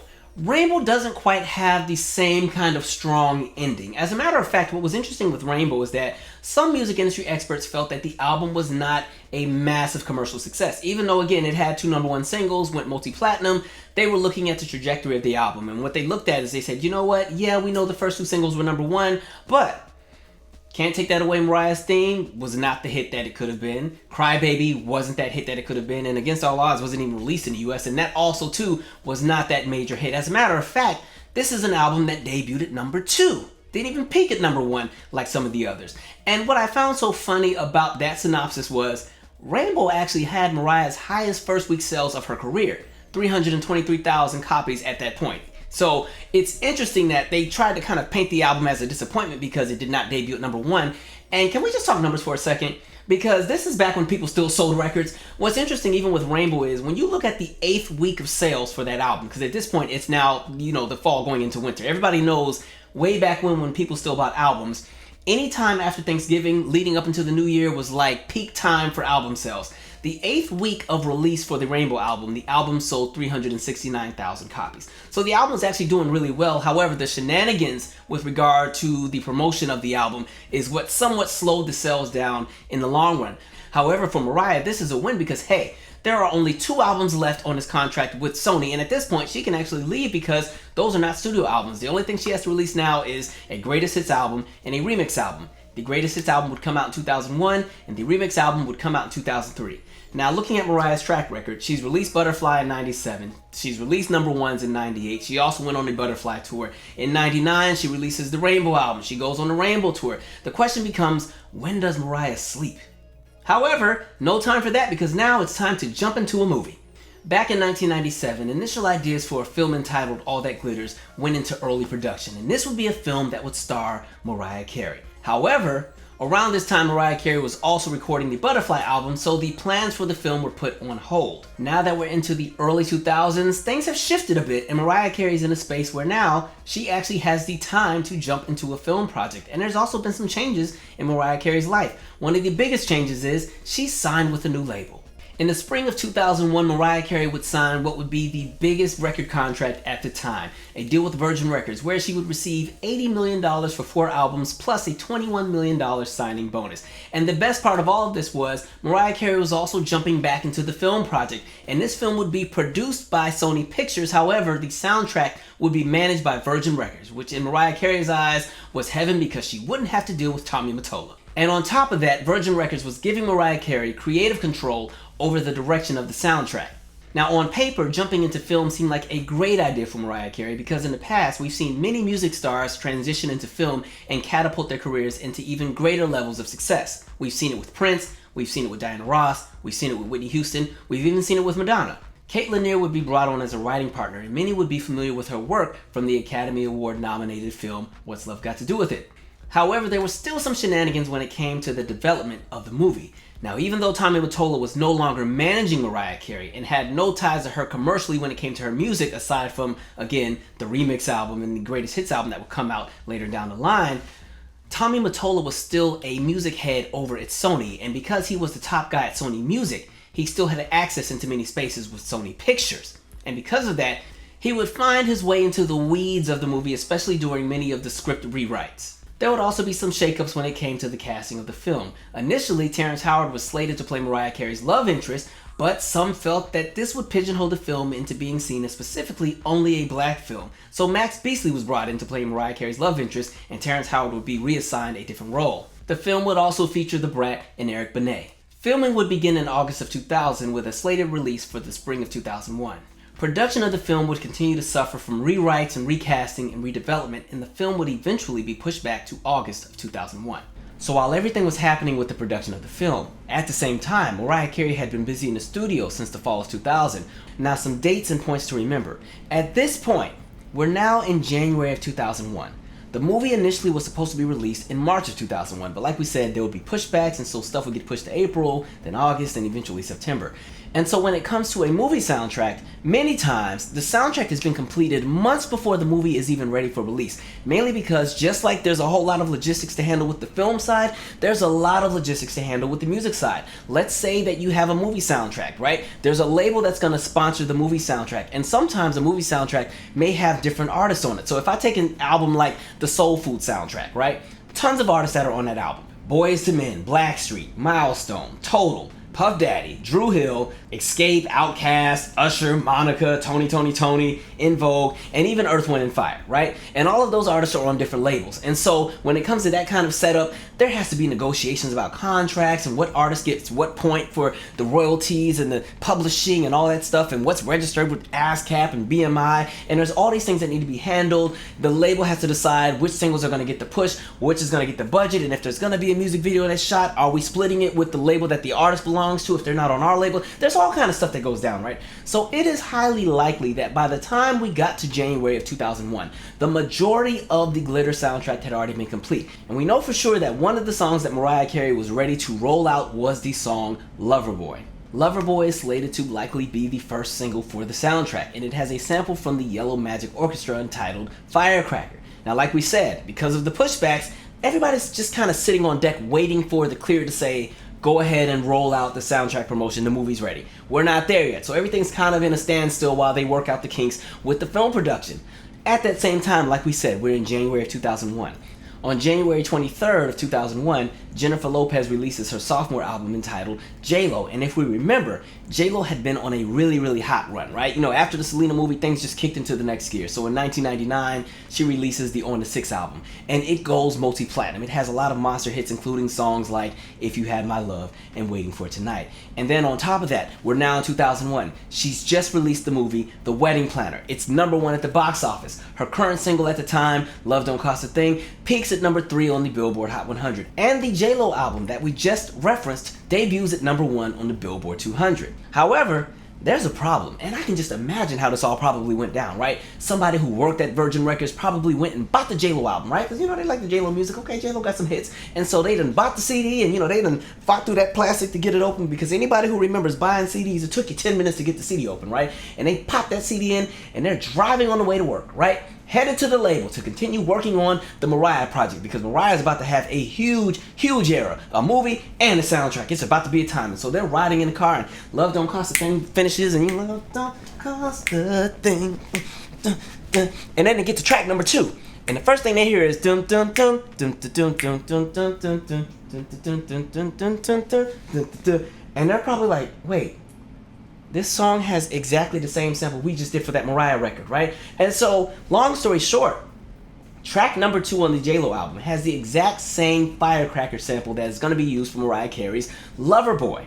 And so there had to be some chaos over at Virgin Records, because they're probably like, how the heck did she of all people get this song? How does this, somebody did something, right? Because here's the thing, labels are very competitive, especially if they have big projects that are all slated for release at the same time. They are keeping tabs on what everybody's doing, right? They're taking note of what artist is working with what producer, and it's like, oh, okay, this artist is working with that producer. Who's the songwriter they're working with? They're working with Diane Warren? Okay, well, we need a bigger ballad than what Diane's gonna give, so let's call Babyface, right? What do you mean we can't get Joseph Kahn for the music video? What? Call Hype Williams, he'll give us a video, you know, and so you kind of have that thing going. They're taking note of what songs are being registered by ASCAP and BMI and who's it by, and so, you know, there's all kind of things going on. So with the behind the scenes, a lot of times, label insiders be having an idea of what's happening. It's us in the general public that are totally clueless to what's going down, right? And so I just know that the heads of that label were chewing out everybody on the staff in that boardroom, because they needed questions answered, right? Which one of y'all slipped the song out? Because we said that this was supposed to be some under the wrap stuff. Was it you? And it wasn't me. You know, I only got dial up. It would have took 5 days for the song to upload. It couldn't have been me. Okay, what about you? Well, you know, all I got is Netscape Navigator. My computer doesn't even know how to do that. Well, then, how did the song get out? How did it get to Sony? Was it Tommy? And as a matter of fact, yes, it was. And then there was the Sabotage. After hearing my new song, using the same sample I used, Sony rushed to make a single for another female entertainer on their label, whom I don't know. They used the Firecracker sample and released it before Loverboy. Tommy had been so spiteful and so vengeful that he was going to make sure that everything J-Lo touched turned to gold, and as a matter of fact, anything that touched Mariah would become a failure. And mind you, that wouldn't be the only trick up Tommy Mottola's sleeve. There would be more to come. So now we fast forward to June of 2001. At this point, the film production is practically wrapped. We're finally getting somewhere, all right? There's almost going to be a release date, everything is all good, and then the single Loverboy is leaked to radio.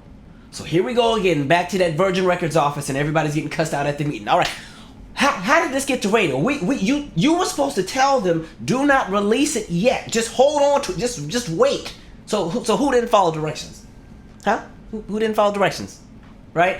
And so because of the leak, now the label has to push the single out. And so the single is released to radio on June 19th of 2001. And here was the initial plan when it came to the push for Loverboy. Now mind you, by the time we get past the summer of 1998, songs are now eligible to chart on the Billboard Hot 100 just from radio play alone. So the plan was, the Mariah single's gonna come out, it's gonna do all of this great stuff on radio, and just when we think it's about to start stalling, we'll release the single, and that'll give it an extra boost. So, she'll probably sit at number 1 for a few weeks like she normally does, right? And so that was the initial plan. However, there were some setbacks. First of all, the reviews for the song were scathing.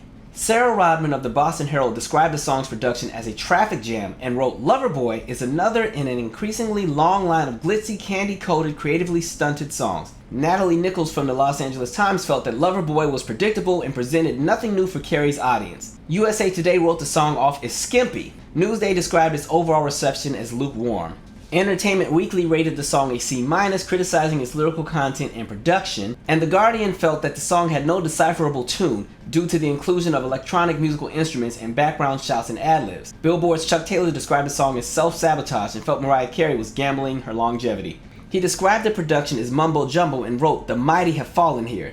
Critics were also not fans of Mariah Carey's vocal delivery on the song and felt that she was kind of subdued and hidden behind the production, and they wanted the big Mariah Carey vocals. Now, to be fair, I will say, thanks to Mariah releasing the rarities in 2020, we now have the Firecracker version of Loverboy, and you can definitely hear the differences in how the song was put together. She's using a lot more of her chest voice on the original version, and I think because they had to utilize the cameo sample, there just had to be a different approach vocally, and so it does come off a little bit more subdued, right? She's using a lot more head voice, and it's a softer approach until it's time for the ad-libs at the end. The music video was also torn apart by critics who felt that Mariah Carey came off a little too over-sexualized in the video. They weren't fans of the outfit. They felt that Mariah Carey was working too hard to compete with some of the younger entertainers that had also come up in the business, like Britney Spears. Enemy magazine would have a countdown of the 5 least sexiest music videos, and Loverboy would come in at number 3. Prior, Elin, the columnist, stated that the singer spins with the mad-eyed grace of someone who hasn't been asleep for 72 hours. When it came to video rotation on the major music networks, the video would have a moderate success, failing to reach the top 10 on the MTV rotation list. However, it would make the top 10 on VH1 and BET.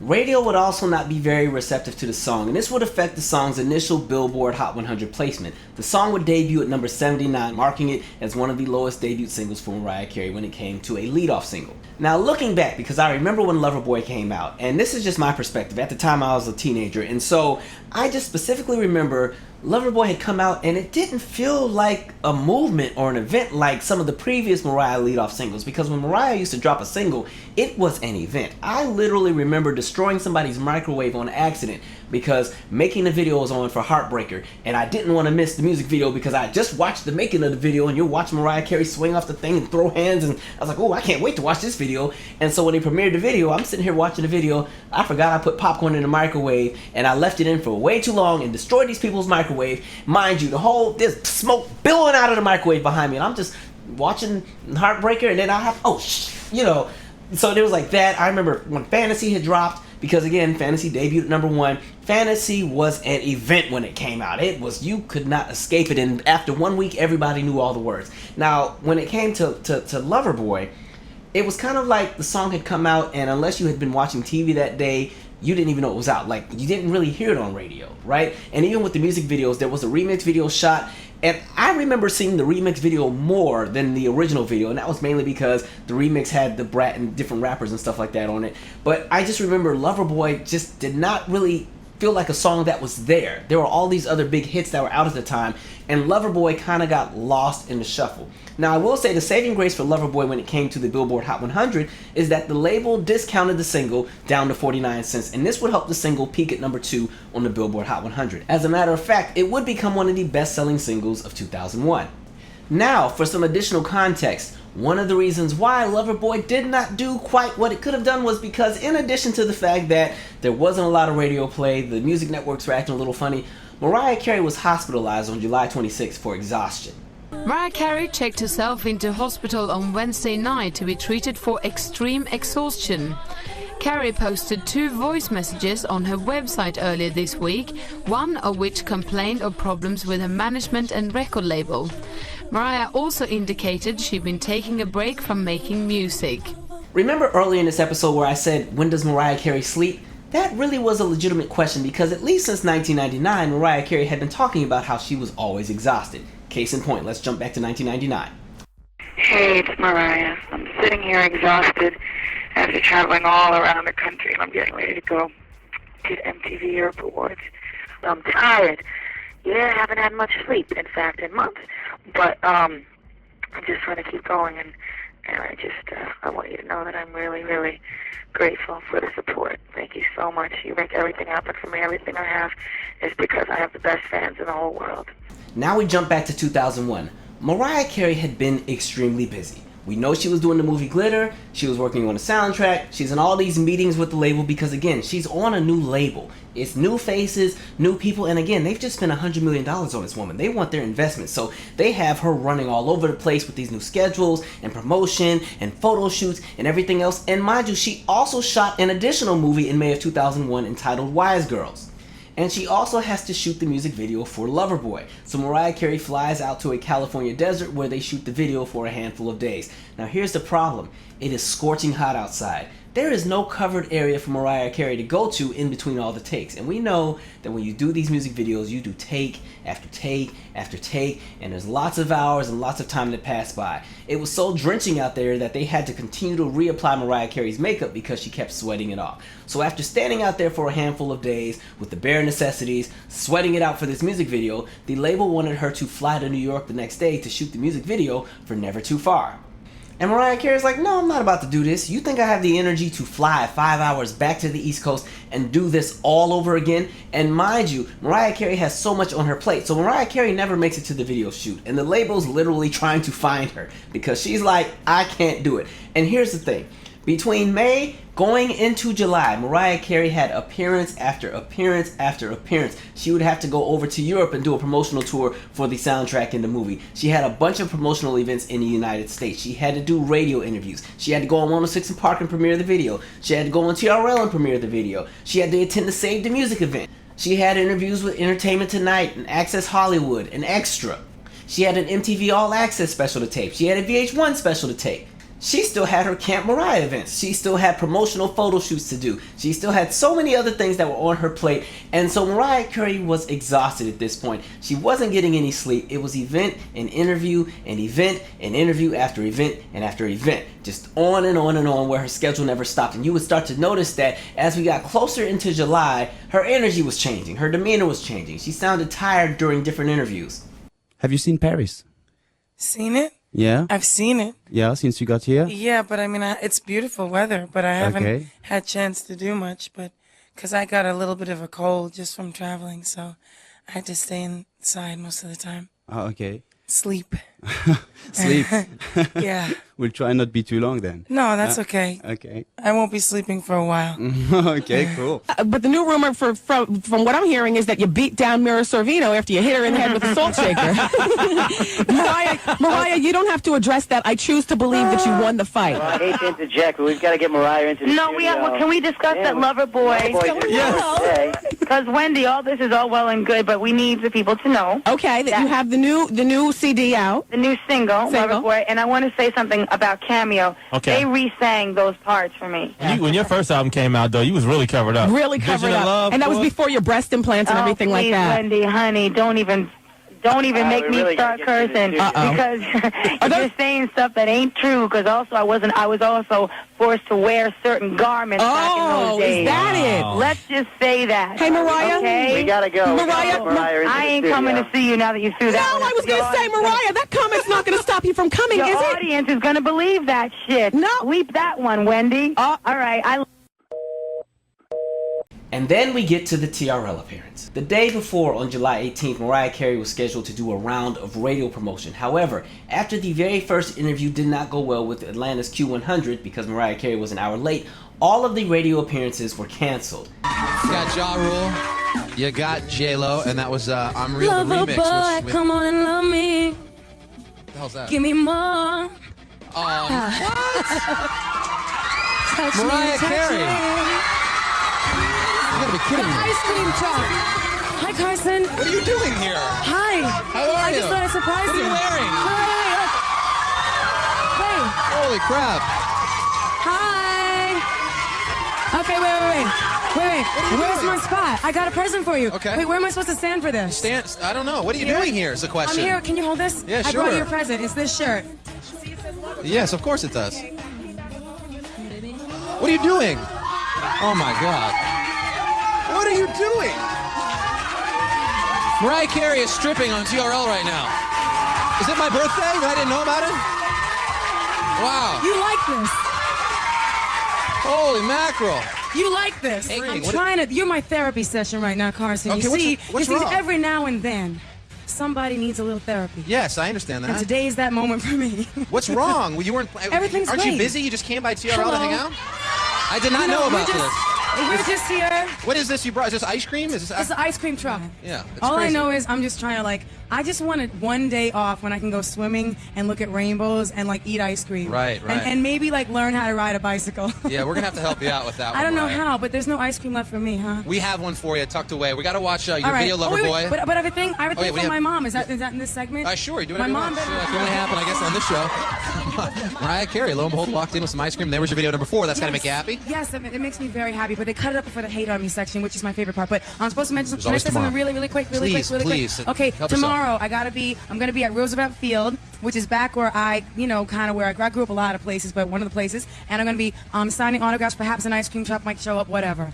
And I Okay. should mention, since you're here, the Glitter CD comes out the 21st. The movie comes out the 31st. Loverboy is out now. August 1st, you can check out. Yes. You'll be headlining the 20th anniversary MTV show. My mom's gonna be there with you. Fantastic. Mariah Carey, everybody, swinging by the show with ice cream. The appearance would spark a wave of controversy and headlines. Now, to be honest, I remember watching that episode when it aired, okay? TRL came on after school at 3 o'clock, went off at 4:30. And so I remember watching the episode, and when Mariah came out and did all the Mariah stuff, I didn't think any of it was weird. Even when she took off the t-shirt, to me, that just was the culture of TRL. There were so many moments on that show where entertainers always did these things that were, for us as teenagers, But I remember specifically the way that everybody had acted. You would have thought Mariah went in there and cut somebody's head off, because I was like, there were so many moments on TRL. I think back to even when the Brat hosted one time, and she was giving a rundown of what to expect on the show, and she had this jean jacket on, and she had opened the jacket to kind of show her bra, but forgot that the bra was see-through, right? That was the first time I saw areolas on live TV. But that was kind of the norm for something like TRL. But the way that the media took that story and ran with it, and yes, looking back, Mariah Carey definitely needed some rest. There was a lot going on. But the way that they had painted it, it goes back to what we were talking about with that domino effect. People had been waiting in the rafters to tear down somebody like a Mariah Carey, who, at this point, the media is no longer working in her favor. Remember that seesaw we're talking about? At this point, all of the weight is sitting on negative attention, right? And when we look at all of the different things that we've talked about, the idea that Mariah Carey had such a successful run in the 90s that by the time you come into the early 2000s, there is somewhat of a little bit of Mariah Carey fatigue, right? The media is starting to turn on her. Tommy Mottola is doing his nonsense, and there's even more to come with Tommy Mottola and his nonsense, because we haven't even got to the I'm Real remix. There's the controversy around her image, the controversy around her weight, the controversy around the way that she carries herself in different interviews. People have all these different things to say about Mariah, and now here we are at TRL, and Mariah Carey is taking her clothes off. Oh yes, y'all, we got us a story. And mind you, at the same time, Loverboy is not doing well at all. And then this goes back to what we were saying with Tommy Mottola. Now getting back to J-Lo, there was a whole lot going on.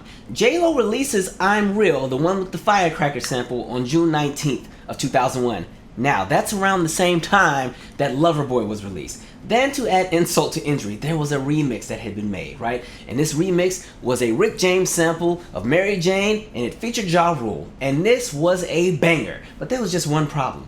Mariah Carey had also done a song with Ja Rule and Nate Dogg entitled If We, that also had a cool throwback sample that was going to be on the Glitter soundtrack. However, Tommy Mottola said, hey, told you you'd be seeing a lot more of me. And so there ends up being the remix to I'm Real that features Ja Rule. The remix is put out, and as we come out of the summer of 2001, the song would skyrocket to the top of the charts. So Tommy Mottola calls me at like 6 a.m. 6, 7, it was obscenely early, and he calls me because he found out me and Rule made a record with Mariah Carey. And at the time, he hated Mariah Carey. So he was pumping Jennifer Lopez to compete. So he calls me 6, 7 o'clock in the morning, and I'm like, what's up, Tom? What the f*** you want? He says, Herb, I need you to do me a favor. I said, what's up? I need you to make a record with J-Lo, but I want you to put Ja Rule on it and make it a duet kind of a record.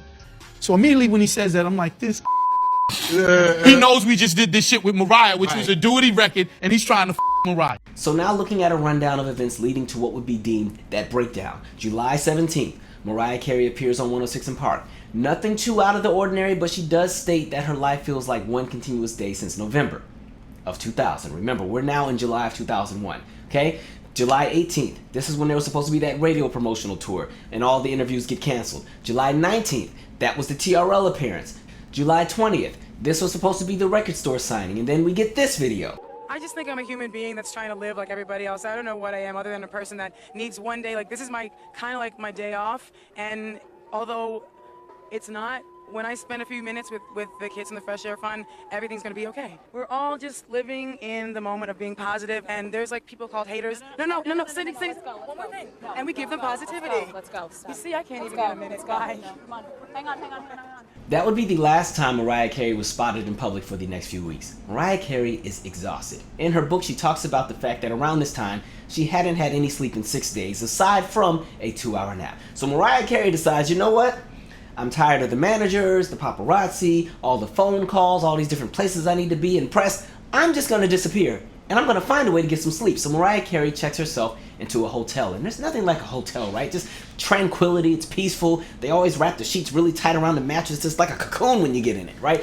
And so Mariah Carey finally gets into her hotel. She's laying down, life is good, and somehow they have found out that Mariah is at this hotel. Management is calling. The label is calling. All the execs are calling. There's so many things Mariah still needs to do because, hey, Mariah has an album that's coming out on August 21st and a movie that's supposed to drop on August 31st. There's no time for naps. What are you, crazy? So Mariah decides, let me get out of here because I'm not going to know any peace at this hotel.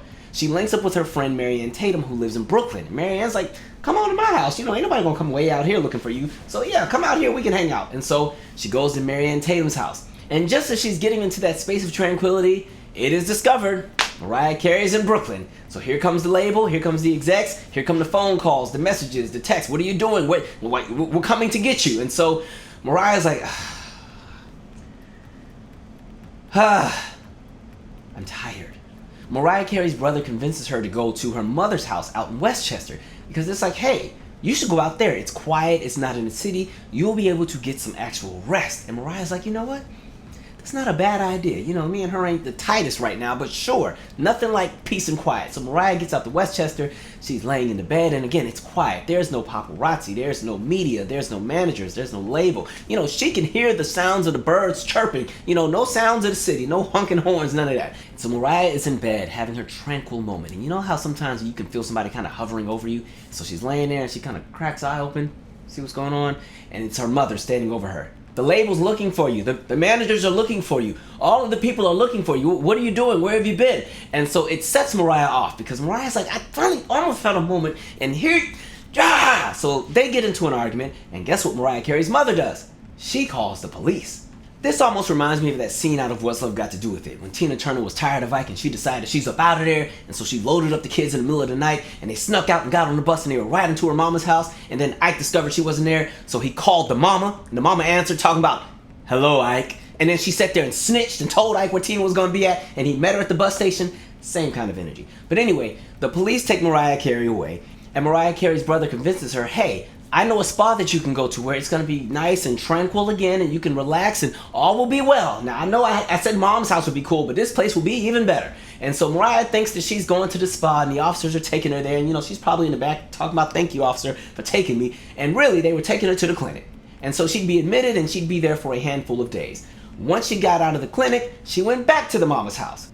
And unfortunately, the paparazzi's there. They're hiding out in the bushes. They are camped out because they want to capture this moment of Mariah. And so Mariah's at the mom's house and she's like, okay, this is not going to work. So she eventually flies out to LA and goes to a different facility. And she stays there well into September. At this same time, it will be discovered years later that Mariah Carey was actually diagnosed with bipolar II disorder during one of her stays at one of the clinics. We wouldn't find that out until well after 2018. While everything was happening between the hotel leading up to the clinics in LA, Mariah Carey had also been releasing messages to her fans. So basically all I really want to say is I don't know what's going on with life, and I hope all the fans are good. And I just want you to know that I'm trying to understand things in life right now. And so I really don't feel that I should be doing music right now. And I just want everyone to understand that. And that's really true. So if I don't make music, it's not because I don't want to, for you fans. And if I have your phones in my ear. I'm not saying I'm defeated because I'm not defeated. I'm just going to do this for me. And I know that the people who care about me will care about me, but I just can't trust anybody anymore right now because I don't understand what's going on. On August 9th of 2001, her record label would announce that they were going to push back both the album and Sony was going to push back the movie. The album would be pushed back to September 11th and the film would be pushed back to September 21st. Mariah Carey would go on to speak on her bipolar II disorder in 2018, stating, "Until recently I lived in denial and isolation and in constant fear someone would expose me. It was too heavy a burden to carry and I simply couldn't do that anymore. I sought and received treatment. I put positive people around me and I got back to doing what I love, writing songs and making music. For a long time I thought I had severe sleep disorder, but it wasn't normal insomnia and I wasn't lying awake counting sheep. I was working and working and working. I was irritable and in constant fear of letting people down. It turns out that I was experiencing a form of mania. Eventually I would just hit a wall. I guess my depressive episodes were characterized by having very low energy. I would feel so lonely and sad, even guilty that I wasn't doing what I needed to be doing for my career." The diagnosis would explain a lot of what had been happening with Mariah Carey for the past few months. With hypomania, you need to have had a minimum of 3 of the following symptoms: the decreased need for sleep, racing thoughts, changing topics rapidly, increased activity, distractibility, and an increase in risky behavior. With everything that's happening, Mariah Carey's team and label are scrambling because, hey, we have a huge movie that is supposed to drop. We have a soundtrack that is supposed to drop.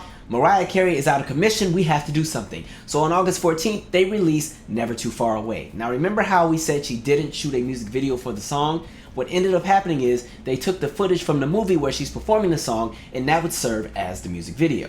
The video would receive even less support from the major music networks, not even making the top 25 in rotation on MTV. However, it would make the top 10 on BET and at one point on VH1. Reviews for the song would be generally positive. Mark J. Macarena from Albinism described it as a classic Carey requiem full of big emotion. Billboard called it a shimmering ballad that showcases the singer excelling at what made her famous, singing the hell out of a straight-ahead love song free of gimmicks, gymnastics, and self-conscious attempts at targeting any particular demographic. Variety magazine stated that it transcended Carey's catalog and deserved to become an anthem. Critics really liked the song because it was a return to the adult contemporary side that people had been wanting from Mariah Carey. The song wouldn't receive a lot of radio play and would miss the Billboard Hot 100. However, it would peak at number 5 on the Billboard Bubbling Under chart. The next single, Don't Stop Funkin' for Jamaica, would be released on the same day as the album release, 9/11.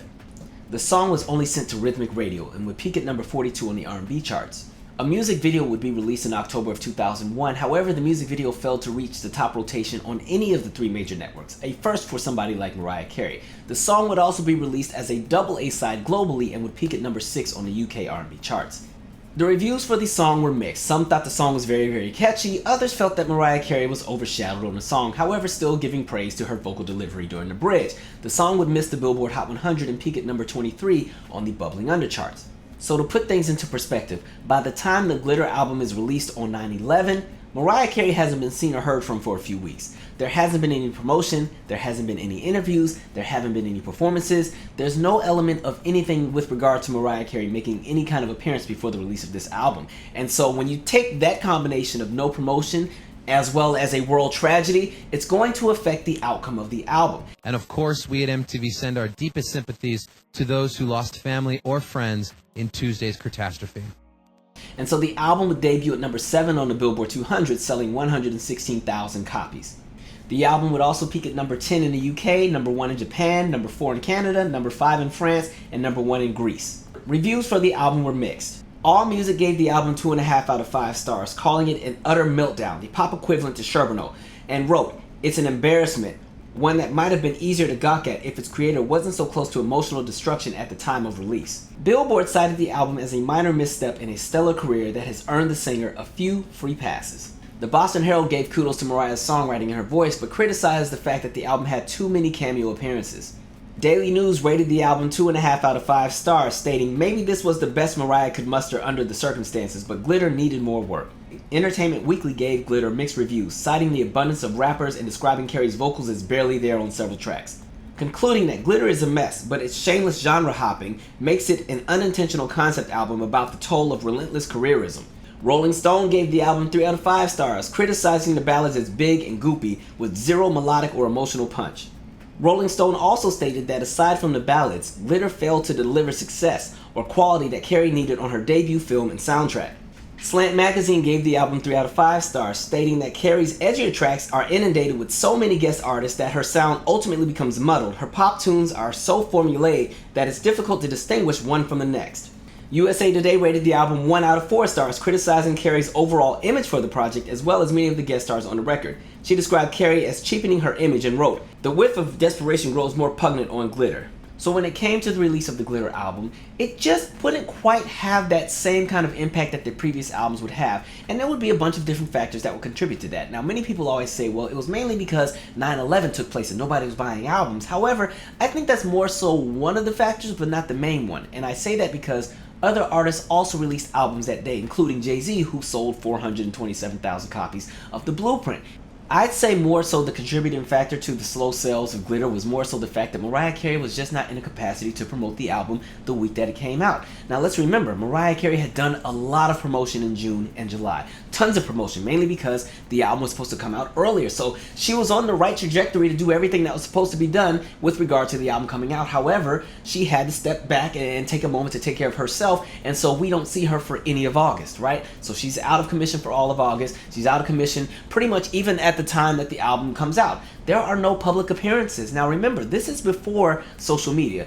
In the modern times, even though album releases in 2025 are kind of weird too, where a lot of times you don't even know who has a project out just because the industry's different, but way back then, people depended on mainstream media to get their information with regard to what was coming out. And the artists also depended on mainstream media to promote their project. This is why you would see the artists the week that an album would come out, you'd see them on TRL reminding everybody, hey, the album's out on Friday or Tuesday, come out and get it. This is why you would see them on a 106 in Park, and they'd be doing a VH1 special, and they'd be on Good Morning America and the Today Show, and they would be on David Letterman and Jay Leno and all these different shows. They might even go to Nickelodeon to remind the kids about a little something here and there. And there might be a Dateline 2020 special or something with Barbara Walters and an in-depth interview. You know, you had all these different things that would take place the week an album was coming out, so that the general public, people who don't normally sit online on message boards and forums and follow all the entertainers, that way they get the information and say, hey, did you know Mariah Carey's coming out with an album? Yeah, she had a great interview with Barbara Walters yesterday, so I think when we go to Walmart, we'll make sure we check it out. Yeah, definitely.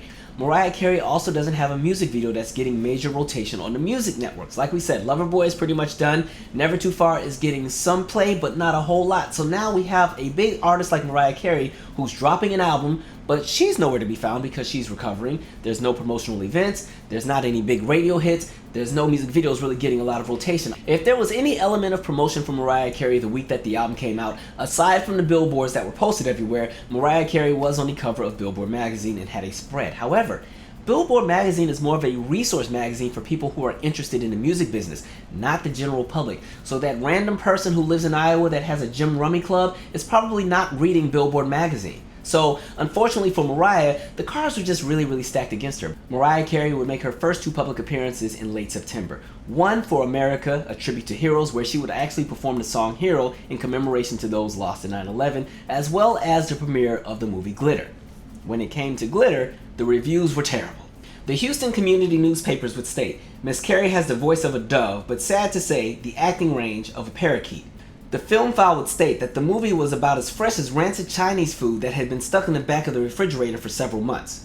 TV Guide would state, "It's a butt-numbing exercise in tedium sporadically redeemed by moments of unintentional hilarity." The Austin Chronicle would state, "Viewed matinee showing of Patient's new film Glitter for possible insights into her recent highly publicized nervous breakdown. After seeing the film, conclusion is that the patient's breakdown occurred after viewing the film prior to its release. A sure patient who has paranoid delusions about Jennifer Lopez being molded into the new Mariah Carey to rest easy because Jennifer Lopez has never made a film as bad as Glitter." Entertainment Weekly would go on to state, "Glitter barely even allows Carey to do much singing. She looks truly comfortable only when Billy is cradling the one character in the movie more passive than she is, her cat." Real View stated, "Occasionally, I see a chunk of cinematic debris that strikes so many wrong chords that I can't figure out how the project was greenlighted in the first place. This is one of those incidents." CNN would go on to state, "This film is total escapism without a shred of believability, but it isn't a hit. And that may be because it's not a very good movie." USA Today would state, "Mariah Carey in all her glittery glory essentially has the weekend to herself, but even being alone in the box office spotlight won't add luster to her dim bulb of a movie. The storyline, a girl abandoned by her mother goes on to find love and superstardom but winds up lonely after all, is a tired one. Even the soundtrack doesn't rescue the movie from its tedious banality." The Washington Post would state, "We don't have much space to tell you about Glitter, so we'll be blunt. This star vehicle for singer Mariah Carey is primarily a showcase for her breasts." Chicago Tribune would state, "What definitely doesn't make any sense is to spend 4 years working on this movie originally called All That Glitters. Cliché choke travesties like this one can be slapped together in a few months, and then you can go on to something else, like another rock video." The film would debut at number 11 at the box office and only make about $2.5 million its first week, and the film would be taken out of theaters after 5 weeks. Remember when we talked about that domino effect?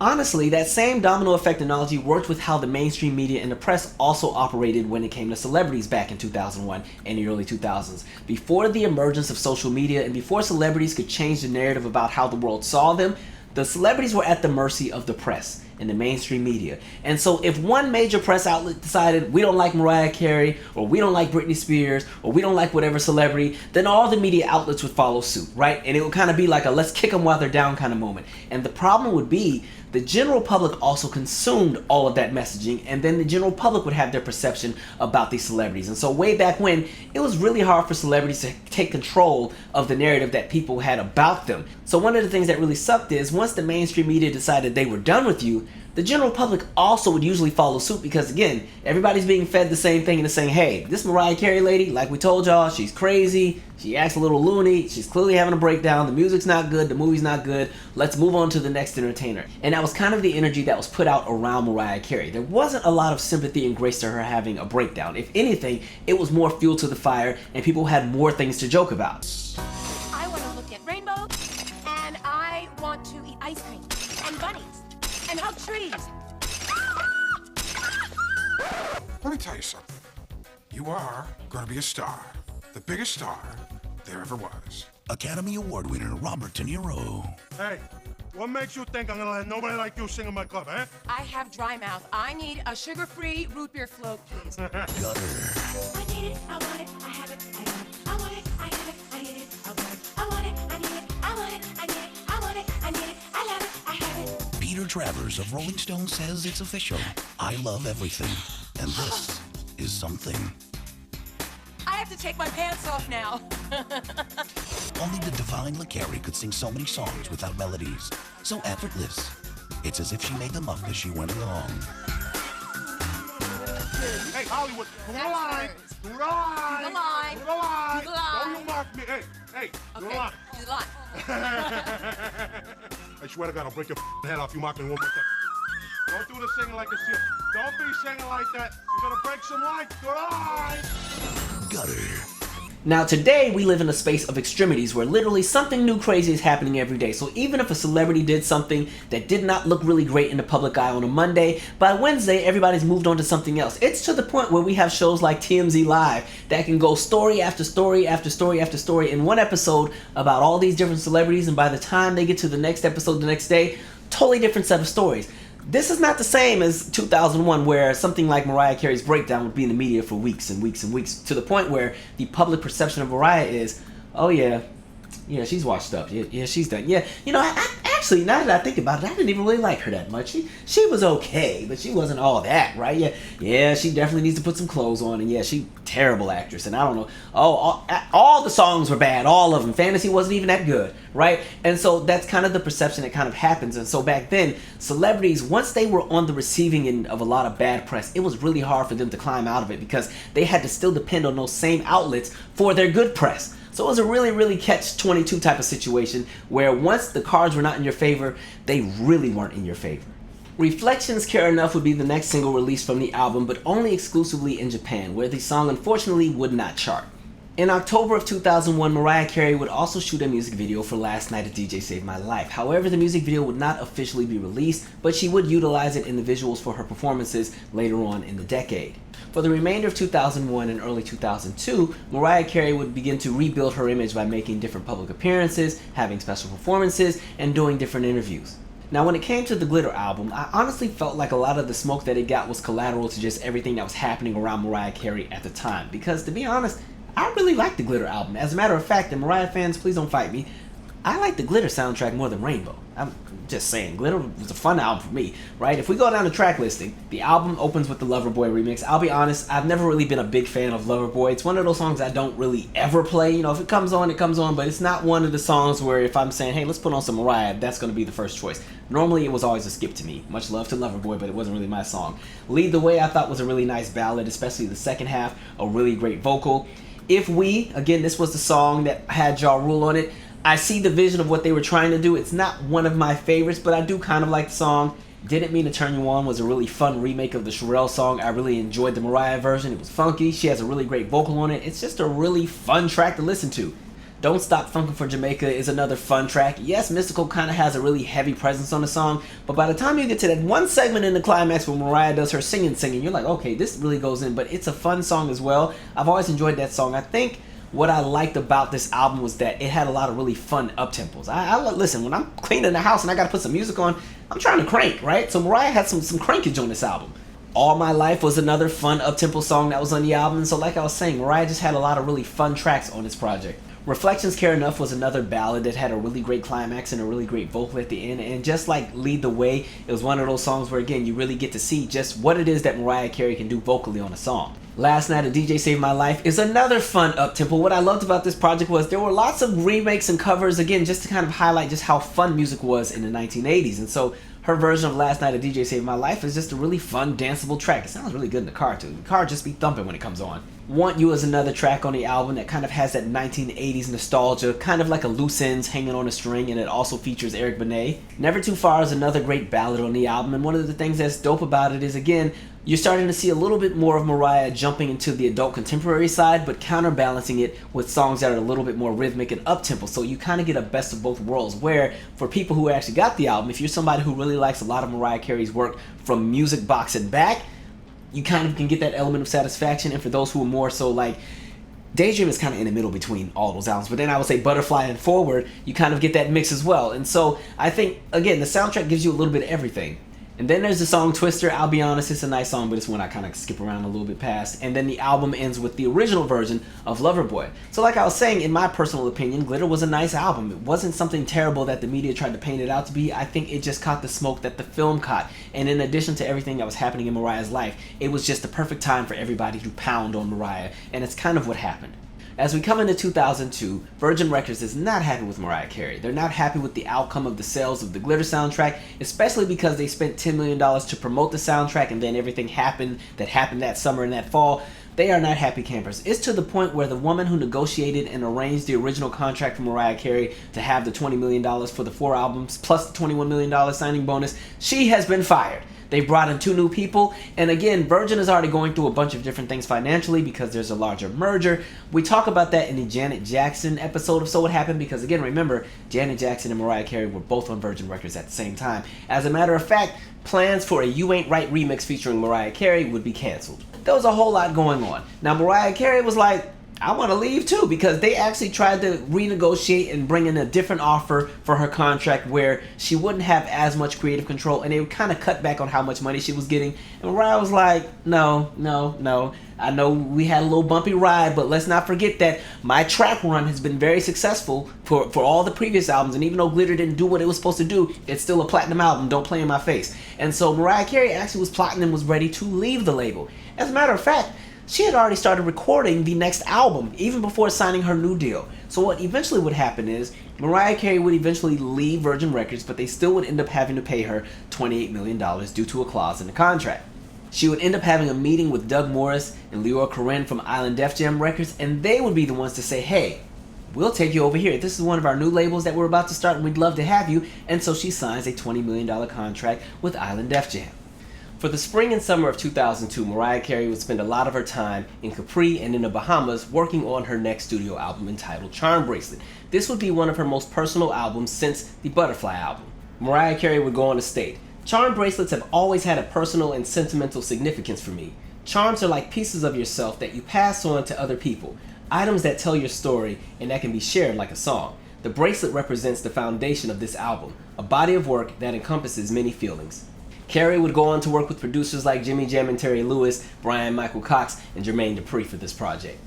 When it came to the initial rollout for the album, there were some disagreements between Mariah Carey and the record label. Remember, Mariah Carey is coming off of an album that did not do very well, and she's had to spend a lot of time trying to rebuild her image because the press has been dragging her for the last year and a half. So it's important that there's going to be a single that really kicks the door down and makes that impact. Mariah Carey felt that the song The One, produced by Jermaine Dupri, would be that song to reintroduce her to the general public. However, the label said, actually, we think Through the Rain would be a much better single because, again, everybody loves a comeback story, and again, it's kind of an adult contemporary ballad. You have this really amazing vocal at the end. It's a song that's relatable to everybody.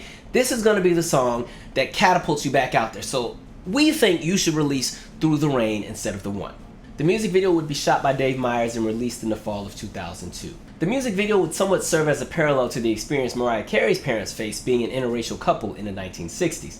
If you watch the video, you can really tell that this was intended to be a massive single. Like, the video just has those theatrics, right? There's the plot line, there's the girl who's dating the guy that the parents don't approve of, and the guy is black. Okay, the parents really do not approve. What are you doing? Have you lost your mind? Right? This is the 1960s. You trying to get us stoned? And so, you know, the girl runs off and runs away from her humble abode and moves into the inner city with the boyfriend, and people are staring, and then it fast forwards to the end of the video, and it's Mariah Carey singing in the church, and then you see what would be that same couple in their elder years, you know, brought to tears because of the way that Mariah Carey delivers the song. It's a very early 2000s-esque video, but you can tell that there was intentions for this to be a massive song. Again, this was a very adult contemporary power ballad, all right? And Mariah Carey is singing down on this song. This is, to me personally, I think this is one of her best climaxes on one of her songs as far as when she brings it home. You know how Mariah Carey has that style of, you know, she does the verses all nice and subtle and really pretty, and then it's time to bring it home and just sing everybody under the table. This is one of those songs. The single would be serviced to radio on September 30th of 2002, and the music video would follow shortly a few weeks later, being released to the major music networks. When it came to the critical reception of the song, Mariah Carey was in good favor again because the critics loved this song. The New York Times described the song as inspirational and felt that due to its vagueness, the song would be applicable to all listeners, not just Carey. AllMusic's Stephen Thomas Earlywine described it as a song that was designed as Vision of Love meets Hero, and wrote Mariah Carey is back in the adult contemporary camp, no longer trying to prove that she's real. The Chicago Tribune called it a powerhouse ballad, while Entertainment Weekly wrote that it embellished with her trademark vocal pyrotechnics. It is one of those highly personal songs about finding your way out of an emotional wilderness. Newsday described the song as a powerhouse ballad and felt that it was reminiscent of Carey's previous single, One Sweet Day. The Los Angeles Times noted that the song was able to effectively take listeners right into Carey's personal struggles from the previous year. Tina Brown from Newsweek felt that while Mariah Carey's personal struggles may not have been fully solved, the song made her appear strong and triumphant. Plugged In noted that Through the Rain encourages listeners to weather life's storms with the help of faith, prayer, and perseverance. Commercially, Through the Rain wouldn't gain much traction in the United States, peaking at number 81 on the Billboard Hot 100, number 69 on the R&B charts, and shockingly, only at number 17 on the Adult Contemporary charts.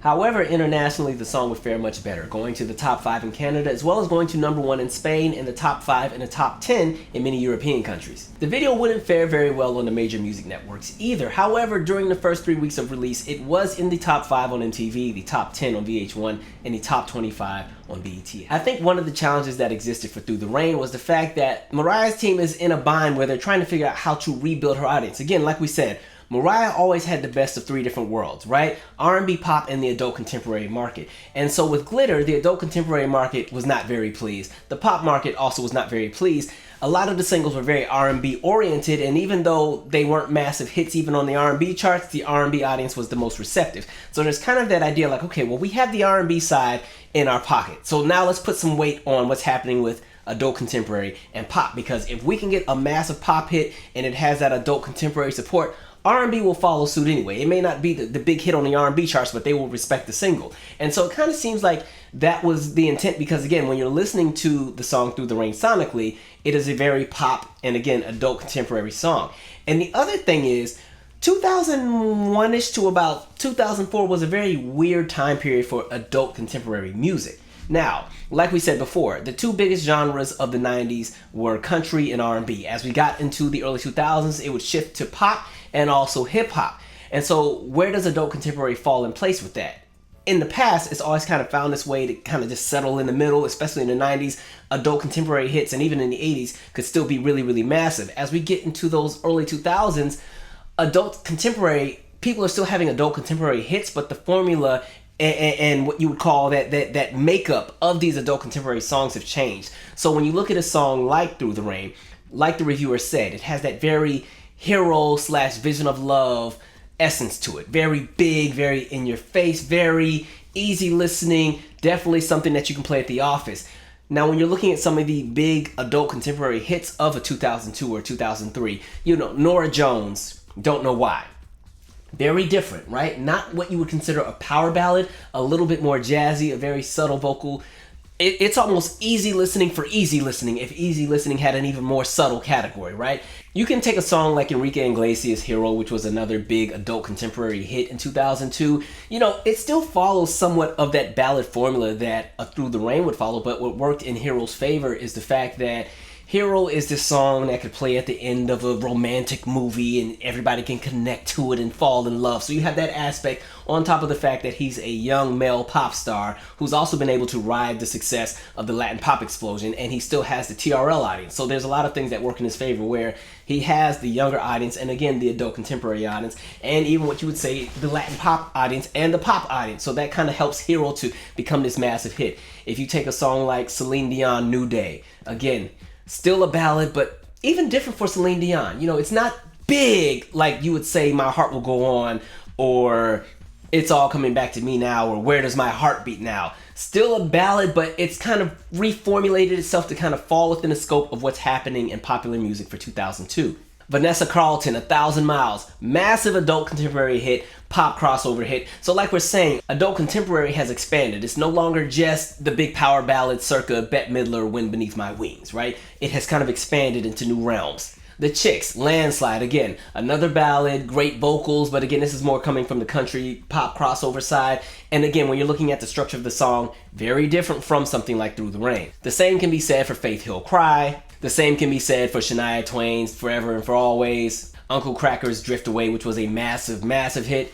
If there's any kind of big power ballad, pop song / adult contemporary song that still fits somewhat of the same structure that Through the Rain had, to me, it would have been a song like Christina Aguilera's Beautiful. Okay, very big, especially as the song hits its climax, big vocal, all of that. But what works in Christina Aguilera's favor is, at the moment, she's a big teen pop star. There's going to be push behind her no matter what. Radio's going to automatically be receptive to whatever she puts out. Even though Dirty wasn't the big massive hit, adult contemporary couldn't wait to play a song like Beautiful. And again, Beautiful kind of related to that space of where young teenage girls would be in that space and time, because again, she's a teen pop star at the moment. Even though she's an adult, her core audience is still the 17 to 25 demographic. So the idea of self-esteem and loving oneself fits perfectly for people who are in that age bracket. And so I just think with Through the Rain, there were some challenges, and unfortunately, adult contemporary was like, we love this, but we would have loved this a few years earlier. We've kind of shifted the direction we're going in. So we'll play this one, but yeah, let us know when you're ready to push the next single. Mariah Carey would embark on an extensive promotional campaign to help promote the upcoming Charmbracelet album,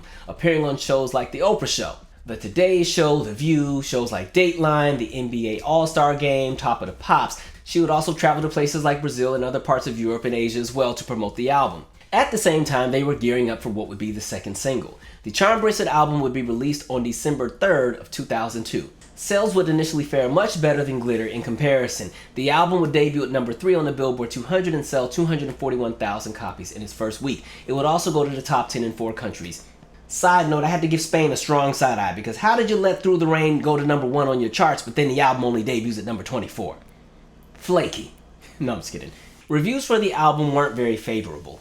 One of the elements that didn't quite connect with a lot of critics was Mariah Carey's new vocal approach to singing a lot of her songs, where on the verses, there was always kind of a very light, angelic approach to the verses, almost like a light whisper or a light coo. A lot of critics just weren't fans because, again, they were used to the Mariah that would sing something like In Emotions, where she's just out of the chest for the entire song. So a lot of them had felt that she was on a vocal decline, which I totally disagree with, especially at that time. I think more so it was just restructuring how she liked to lay out her songs. And again, she was really jumping into a lot more stacking and layering, and it was just adjusting with the changing times in music. AllMusic rated the album 2.5 stars out of 5 and criticized the production and the condition of Carey's voice. Stephen Thomas Earlywine wrote, "Whenever she sings, there's a raspy whistle behind her thin voice and she strains to make notes throughout the record. Her voice is damaged and there's not a moment where it sounds strong or inviting." Again, I totally disagree with that because, again, we just heard the climax of Through the Rain. Don't play in Mariah's face. Entertainment Weekly stated that too much of Charmbracelet is mirrored in middle-of-the-road muck. Billboard praised Mariah Carey's core audience, stating that Mariah Carey might have alienated her hip-hop followers from her previous 3 albums. Her older fans from the 1990s would be more receptive to the material and her new image. The New York Times wrote that the album is generally pleasant, although it's not always exciting. They also stated that she can hit high notes that barely sound human and praised her versatility, and wrote that she also knows how to make a hip-hop hit by holding back and letting the beat shine. Ethan Brown of New York slated the album's whimsical chimes and tinkling keyboards and wrote, "Was Charmbracelet recorded in a Casio shop? This instrument needs to be stopped." The Rolling Stone rated the album 2 out of 5 stars, stating that none of the songs were bold, that the lack of hooks made the album weak. Carey needs bold songs that help use her power and range for which she is famous. Charmbracelet is like a stream of watercolors that bleed into a puddle of brown. Slant Magazine stated, "Though there's nothing as immediate as Fantasy or My All here, Charmbracelet is significantly less contrived than 1999's Rainbow and almost as creatively liberating as Butterfly."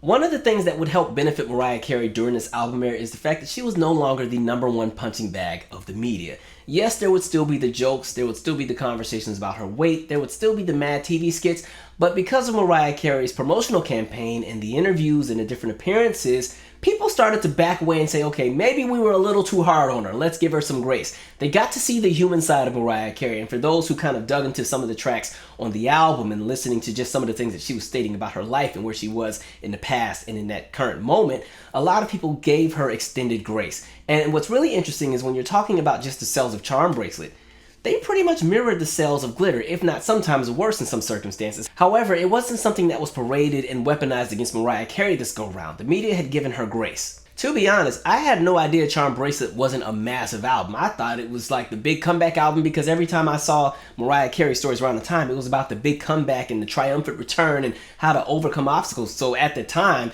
I was like, oh, this must be a really big album. Yeah, okay, she's doing really good. I had no idea that as far as the sales, they weren't very strong for the album. One of the contributing factors as to why the sales for Charmbracelet may have been a little bit slower this go round might have had to do with everything surrounding the release of the second single, which initially was supposed to be The One. Now, like we said earlier, The One was supposed to kind of be that lead-off single, but the label was like, no, let's push Through the Rain, and Mariah's like, well, this is the song I really, really like. Well, fine, Let's push it as the second single. We are in Tokyo, and we are getting ready to film my new video, my second single from the album Charmbracelet, and the song is called The One. So everything is ironed and rolled out, and Mariah Carey flies to Japan to shoot the music video for The One. However, a few days into production, there is a sudden change, and all of a sudden, The One will no longer be the second single. There's going to be a switch to Boy, I Need You. A new music video is shot, and then this is where things get a little sketchy. Now, like we said, Through the Rain initially came out on September 30th of 2002. Boy, I Need You had somewhat of a tester release on November 26th of 2002, but that was only because the single was released on vinyl, nowhere else. The single would not officially be released to radio formats and everywhere else until February 3rd of 2003. That means that there would have been a 5-month gap between the release of the first single and the second single, and like we said, Through the Rain wasn't really that massive hit. As a matter of fact, Mariah Carey was leading off an album without a hit single because, again, like we said, Through the Rain had peaked at number 81. This would be a first for somebody like Mariah Carey when it came to leading off an album. Boy, I Need You would have somewhat decent reviews, but again, critics were not very excited about the song either. Entertainment Weekly stated that the herky-jerky track on which Cameron guests adds some welcome energy to the album. Billboard considered it one of Charmbraclet's standout tracks. AllMusic noted that Mariah Carey did not completely abandon hip-hop, but whenever it rears its head on Charmbracelet, it's utterly jarring, citing the song as an example while describing a sample vocal hook as annoying. Mariah Carey would also feature the making of the video on MTV's Making the Video. I think what worked against the song was 3 factors. One, like we said, the really long gap between the first single and the second single, so anticipation and momentum has slowed. But another piece was the fact that I thought the sample, the Cameron sample of Oh Boy, was just too new to utilize at the moment. Cameron's single Oh Boy had been released in April of 2002, so then less than a year later, here comes Mariah with a song that has the sample, and then the sample is very, very deliberate in the song, so it doesn't quite feel like there's something new or something innovative. Your ear is still kind of calibrated to the Cameron song, so a lot of times when you hear the song, you're not thinking, oh, Mariah Carey, you're thinking, this is Mariah singing over the Cameron song. So it's kind of like there was somewhat of a disconnect. And I just think sometimes with a sample, sometimes time has to pass for people to kind of let a song simmer and be missed. And then when it reemerges in a sample, people are like, oh, I did like that, right? So kind of like with Mariah Carey using Fantasy and using Genius of Love from Tom Tom Club, right? She samples a song that had been released years earlier, right? So when it comes out, it just automatically, there's that nostalgia, and they found a funky way to make it even fresher. Or even Mariah Carey's Heartbreaker remix. Snoop and Nate Dogg's Ain't No Fun was a classic way back when, so when Mariah remixed it for the Heartbreaker single, it was something that was just like, okay, now this is dope and this is fresh. And again, there's what leads to my third element, Mariah's presence, right? Mariah's presence was on a song like Fantasy. Her presence was on a song like the Heartbreaker remix. When it came to Boy, I Need You, I think she's a little lost in the production. And it's just because, again, the production, as far as the sample, to me, is what carried the song. Now, I think the music video was brilliant, but I just think at that point, because Through the Rain didn't do what it needed to do, there needed to be a song that was like, boom, in your face. And I just don't see Boy, I Need You as one of those songs. Cool song, but I don't think it's one of Mariah's signature tracks or signature singles. When it came to the music video's rotation on the major music networks, it would completely miss the top 50 on VH1. However, it would make the top 20 on MTV and also be the 5th most played video on BET at one point. The song wouldn't make a major impact in the United States, missing the Billboard Hot 100 completely and peaking at number 68 on the R&B hip-hop charts. However, in Europe, it had a little bit more luck, peaking at number 5 on the UK hip-hop R&B charts and also the top 10 in Belgium, the Netherlands, and Portugal. Utilizing the changes in technology when it came to online marketing, the label would also take advantage of programs like AOL Music First Listen and test out songs like Saving Grace, Yours, and The One. One thing to also note about the lackluster success of Boy I Need You is the fact that it was also released around the same time Mariah Carey and Busta Rhymes would release their duet. On February 24th of 2003, I Know What You Want was released, and this was a massive, massive song, a global smash. The song would reach the top 5 in 12 different countries, as well as peaking at number 3 on the Billboard Hot 100 and number 2 on the R&B hip-hop charts. At the time, this would be the highest charting single for Busta Rhymes. This was also Mariah Carey's biggest hit since Loverboy. I Know What You Want would go on to be a very successful single, even sustaining its dominance on the charts well into the summer of 2003. In June of 2003, Mariah Carey would embark on what would be, at the time, her biggest tour, the Charmbracelet World Tour. This tour would stop on 3 different continents, and she'd be on the road from June of 2003 well into February of 2004. Also on June 2nd, 2003, the third and final single from the Charmbracelet album, Bringing On the Heartbreak, would be released. This was a remake of the Def Leppard song, and critics absolutely loved it. Rolling Stone described the song as the catchiest cut on Charmbracelet, a fascinatingly overblown orchestral remake. Def Leppard's Phil Collin also praised Mariah Carey's cover of the song, stating that it was a genuine version of our song. The fans really get it wrong sometimes. She's on our side and it's an honor she's done it. Really, that's the only way we're getting played. About.com ranked it as number 2 on the list of top 5 R&B crossover cover songs and said Mariah Carey's version is superior to the original. The New York Times stated, it starts out as a piano-driven slow jam, then the chorus is interrupted by a dramatic chord progression, and soon Mariah Carey's precise, fluttery voice is tuning a power ballad into something more delicate. Slant Magazine called the cover daring and praised its surprising amount of live instrumentation, which contributes to an overall sense of warmth that has been otherwise missing from Carey's recent work. Stylists called Mariah Carey's version of the song epic. The song unfortunately was not a commercial success in any market. It would completely miss the Billboard Hot 100, but it would make the top 40 in Switzerland and Belgium. What affected the song was more so the fact that at this point Mariah Carey was now on tour and was not in a capacity to do a lot of heavy promoting for any more singles from the album because she was on the road. When it was all said and done, the Charmbracelet album would be certified platinum in the United States. Overall, I think Charmbracelet is a decent album. It's one of Mariah's more personal projects where, again, there's lots of intention behind the lyrics and there's lots of thought behind what was being presented in the content. I do think the album could have benefited from a few more up-tempo tracks and a few more songs where she seems a bit more present as far as being in front of the production, but I still think it's a decent album. If we go track by track, the album opens with Through the Rain, and like I said, I think her vocal delivery at the very end of the song is one of her best vocal deliveries, period. She really brought it home on that one. I also really enjoyed the performance of the song on the Oprah show. Boy I Need You is the next song on the album, and like I said, it's a song that's kind of just there. I think, again, everybody was still ear-tied to Cameron's Oh Boy because it was such a fresh song that had just come out not even a year earlier. So I think had the world not heard the Cameron version, people might have been more receptive to the Mariah song. Yours is one of my absolute favorite Mariah Carey songs, period. I absolutely love where the song goes once you get to the second half of the song. Some of her best vocals yet again, like Mariah was singing down on this one. I don't know what them critics were talking about, but that is a song right there, and it's one of those longer ones too. It's definitely like 5 minutes, but it is a gem. Definitely one of her strongest songs in her entire catalog. You Got Me would be the next song on the album, and it would feature Freeway and Jay-Z. One of the things I will say is that this album doesn't have nearly as many collaborations as Glitter, which I actually think works in Charmbracelet's favor. One of the things that the critics kept giving Glitter was the fact that there were just too many people on the album. As a matter of fact, there were 12 different artists on the Glitter soundtrack throughout 6 different songs. And so sometimes when you have too many names on a project, the artistry sometimes gets lost in the shuffle. As far as You Got Me as a song, it definitely works for 2002, 2003. I'm surprised that they didn't push it as a promotional single because it definitely fit within the scope of what everyone was doing at the time. I Only Want It is the next song on the album, and I think it's a song that highlights Mariah Carey's pen game, right? In addition to just writing her songs, what works is the way that she will utilize the dynamics of her voice with how she will deliver what it is that she writes. I think I Only Want It is a song that kind of does that, and it kind of takes you on a different journey when you just talk about the different inflections in her voice as the song progresses. And like we said, Mariah kind of has that formula where she likes to start off lightly and work her way up, and even with the music production on this song, it kind of, there's like a story that's told, right? And so you can relate or understand exactly what it is that she's singing about as you listen to the song. Clown is the next song on the album, and this is definitely a song about Eminem. She's totally dragging the mess out of him because, again, he kept trying to tell everybody that they had a thing going and that she had slept with him, and she's like, please stop talking about me. This predates Obsessed. Clown to me is an okay song. It's one of those songs to me that I think it's not really a standout, but the messaging in regard to the lyric is kind of what pops out and kind of captures your attention. My Saving Grace to me is another really great standout on the album. An amazing vocal as you get to the climax. I also like watching the live performances of this song as well. You Had Your Chance is the next song, and it samples Dr. Dre's Gin and Juice. I've always felt that this song was like the cousin to Crybaby from the Rainbow album when it comes to just the production.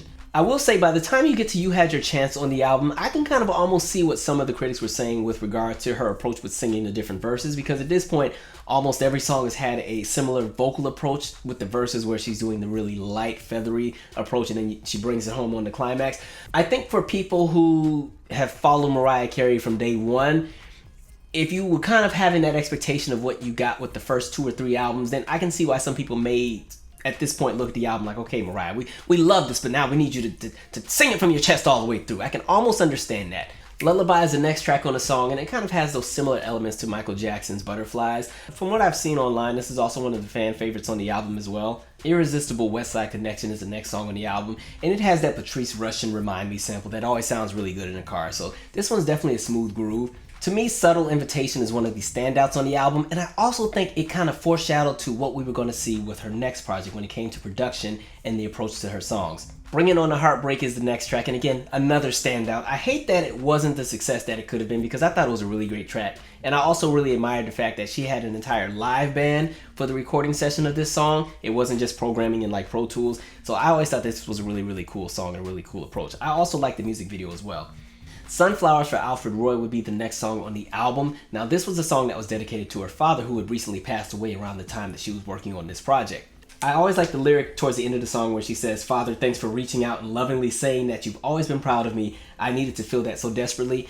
For anybody who's lost a parent, you understand what those words kind of mean. Like, as somebody who's been on that journey losing a parent, you connect with certain songs because you can see yourself through their same journey. So I've always appreciated the approach with that song. Even vocally, I like that in this instant, she kept it very angelic, right? Where you really just focus on the lyrics. And even the production is not really big and really heavy. It's very... I always say, like, if you could somehow take the Emotions, Flowers, and maybe like a Minnie Riperton Loving You kind of approach and throw them together, that's kind of what you get, almost. Just, it's very... You can see that the intention is for an element of peace and tranquility. So I really like that. The last track would be the Through the Rain remix. I definitely think this is one of her underrated remixes because I thought it was so well put together, especially the climax towards the end where Mariah and Kelly Price are both hitting these super, super high notes. And again, it sounds really good. Plus, Joe's an amazing vocalist. I love that Mariah and Joe have worked together a few times. And again, Kelly used to sing for Mariah, and I love that, you know, the two of them have always kept that kind of connection artistically. So overall, I think Charmbracelet is a decent album. I do wish it had a few more up-tempos and maybe on some of the songs a different approach vocally, but again, she still sounds amazing on the song. I think, again, this is one of her most personal albums. Lyrically, it definitely takes you on a journey. Like I said, I think as far as just the overall content, it's her heaviest, but not like weighing you down. But to me, it's her heaviest album since Butterfly, as far as just the different layers of her journey through life. Now, after Charmbracelet, we would see what you call the reemergence and what you would call the blockbuster kickoff of the next album era for Mariah Carey, the Emancipation of Mimi. So now looking at where things are at, we're now at the top of 2004. Yes, Mariah Carey had a really big hit with Busta Rhymes, and she's just come off a very successful tour.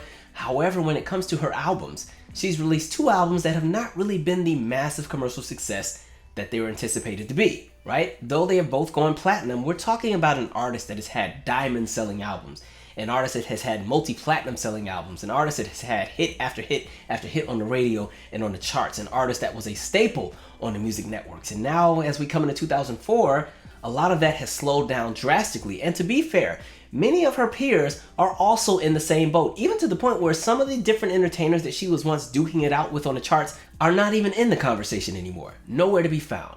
Mariah Carey was really going to need to shake it up, because when you're looking at things logistically, had she had another album that, you know, maybe went platinum, but there weren't really any big hits and no sustainability, that might have marked the end of the Mariah Carey trajectory that people had known her for with regard to her career before the year 2000. Was it time to accept that she was now transitioning into a legacy act, and though she would always be beloved by fans, she would never have the same commercial appeal again? Or was there still hope for her to still kick the door down and have a second wave of massive success on the charts? In February 2004, L.A. Reid would become the chairman and CEO of Island Def Jam. This would signal a major shift with regard to how Mariah Carey was going to be managed, because now she has a major power player in her corner. Remember, L.A. Reid is the same guy who's responsible for the success of acts like TLC, Toni Braxton, Usher, and Pink. And now here he is on the same label with somebody like Mariah Carey. Again, he had been ousted from Arista and Sony BMG because of the merger, and now he's kind of starting with a fresh slate. He doesn't have his entire catalog of artists to manage, and so there's one artist that he can really focus on, Mariah Carey. On October 12th of 2004, Jadakiss will collaborate with Mariah Carey on his single You Make Me Wanna. The song would peak at number 21 on the Billboard Hot 100. Then in late 2004, it would be announced that Mariah Carey was ready to release her next album entitled The Emancipation of Mimi. Music circles would then begin to buzz with anticipation with regard to what it was that Mariah Carey was ready to put out. The initial version of the album was submitted to L.A. Reid for review. And L.A. Reid listened and was like, you know, these are really, really, really good songs, but I think there's a little bit more we can do here. Like, we're right there, but I just think we need a little bit more to just get us there. So you know what? Let's go back to the drawing board. I think we need to bring in some more producers, and let's see what it is that we come up with. And so Jermaine Dupri would be brought in to do some additional songs. Around the same time, there were a few leaks that were coming out. One was the leak of what was supposedly going to be the album cover. So when that image was initially released, the message boards and the forums, there was kind of a mixed bag when it came to the reaction. Some reaction was really, really positive. Others were like, eh. So it was kind of a little bit of everything. It also didn't help that around that time, there were lots of mix-ups when it came to what exactly was going to be the first single from this project and when was it coming out. Because it had been announced that the first single was going to be a song entitled Stay the Night, and it was going to be released on October 11th. However, October 11th came and went, and then it was announced that no, it's not going to be Stay the Night. It's going to be a song called Say Something. Now, this was announced on November 15th, and then on November 20th, the song leaked to the internet. This was also around the time where leaks were starting to become even more popular, especially because we were in the era of peer-to-peer networking. And so when Say Something leaked and it was also announced that this might be the first single, the reaction was, again, so-so. You know, folks didn't really know what to do with the song. This was a song that was produced by the Neptunes, and it was a little different production-wise. It was something a little unorthodox for somebody like Mariah Carey. And so it was kind of a mixed bag again when it came to the reaction from the people. People were like, this is cool, but I don't think you want to launch an album with this. Now, mind you, this was around the time that L.A. Reid had sent everybody back to the drawing board to go and add some additional tracks to enhance what was already there. The project was ready, but they wanted to make sure it could be its best, right? And so later, as we come into the end of 2004, going into 2005, then there's conversations about the first single being a song entitled Shake It Off, right? So there's all these different titles floating around. Then on January 7th, a song entitled It's Like That leaked to radio. And radio eats the song up immediately. It starts getting added to all the stations, and so the label's like, well, let's go ahead and push this one on out. Mariah Carey already had the website announcement ready, and It's Like That would be the official first single from the up-and-coming album. This time, things were different. The song took off immediately, and critics actually really liked the song. RTE would state the opening track, It's Like That, is a very positive catapult into the new world of Mariah. When Carey sings about making the most of life, you really get the feeling that she is. That the fullness of life in the tracks is no facade, rather a reflection of a new freedom for the longtime singing star. Pop Matters would state, after Dupri's ad-libs, the whistle drops out and allows Carey's voice to lead the hand claps and throbbing bass. While she lets her listeners know exactly where her head is at, I came to have a party, open at Bacardi, feeling so hot tamale. The rhyme scheme is elementary, of course, but so is the bare bones beat until the chorus spawns a well-placed chord progression with strings and piano. With this turnaround, It's Like That is able to go from catchy to infectious status. When it came to the major music networks, the song was a staple, finding its way in the top 5 rotation on all 3 of the major music networks, including the #1 position at MTV. Radio was very supportive of the song, especially when it came to rhythmic radio, where the song would peak at number 9 in airplay. The song would peak at number 16 on the Billboard Hot 100 and number 17 on the R&B charts. The song would also go to the top 10 in 6 countries, including number 4 in the UK. This would be her highest charting song in the UK in 5 years. I think what really worked for It's Like That was the fact that it was a feel-good song. I've always felt that people like songs that make them feel something. You know, people like a song that they can cry to if it really tugs at their heartstrings. But at the same time, people also like music that makes them feel something, feel euphoric, or feel like they want to get up and go dance. And what's interesting is, in contrast to a lot of the criticism from the songs on the Charmbracelet album, this is a song where Mariah's voice is very present, right? There's not even a lot of production on this song. The production is actually rather simple and the song kind of builds as it climaxes, but you definitely can understand and see that Mariah is very present on this song. Even the lyrics, right? She opens the song with, I came to have a party. And mind you, this is a feel-good song being released in January, in the winter, normally when people are putting out the cuffing season material, right? And Mariah said, winter's over, we're starting spring early because I came to have a party. And it's like, oh, okay, a party in January? All right, let me do my coat check, let's go, right? And so it's just a really feel-good song. It has this energy, it has Fat Man Scoop, it has Jermaine Dupri, Jonta Austin's helped with the writing and some of the arranging. It's a really, really fun track. And again, I think a lot of times when people think of Mariah Carey is known for having feel-good songs. In addition to the great ballads and a lot of the album tracks that she can create that are very deep and take you on these different lyrical journeys, she's known for having songs that make people feel good. Songs like, Emotions and Make It Happen and Dream Lover and Fantasy and all these songs that make you feel warm inside. Even a Christmas song is a feel-good song, okay? All I Want for Christmas Is You. Happy-go-lucky. You're not even thinking about the presents. It's just, you just feel good when you listen to it. It's just holly jolly, right? And so I think a song like It's Like That kind of brought back to the forefront that, hey, don't count Mariah out yet. Y'all were playing in her face, but she still knows how to work a song. She can ride a beat. And so It's Like That is a very, very successful song for what it was. But people could also understand that it wasn't even about to be the major song on the album. There was kind of this essence where people understood that, okay, this is kind of like the kickoff to something bigger that's coming. We're just getting started. We're just warming this up, all right? And so, of course, that warm-up would be confirmed when the next single was released. Gearing up for the release of the album, the next single, a ballad entitled We Belong Together, would be released. And when I say this song hit, it hit. It came in like a firestorm. To start things off, critics absolutely loved the song. Slant Magazine would write, "The diva keeps cool with breathy, rapid-fire verses until the final, full, strong voice climax that proves the voice has indeed returned." Slant Magazine would also state that the song is as innovative as Mariah has been in years. The New York Times would state that her style of singing is what gave the song its propulsion, writing that this style is a part of the reason why she has been able to turn a ballad into a summer smash.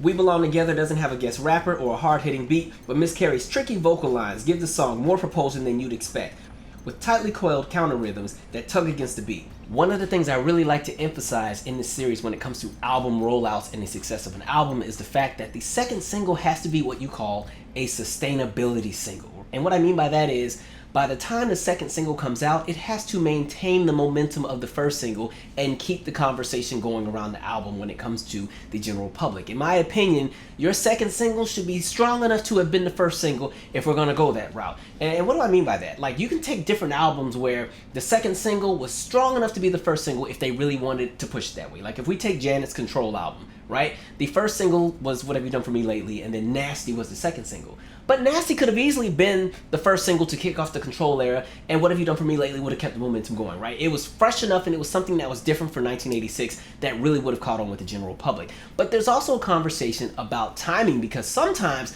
you have to kind of be strategic about how you're going to roll out these singles, because even if a song is really great, sometimes you have to think about the context in which the song is being released. So if we take TLC's Fan Mail era, Unpretty is a song that goes to #1, right? It's the second official single from the album. But when we're talking about Fan Mail, the first single that had like a full out release where, it's available in stores and everything is No Scrubs.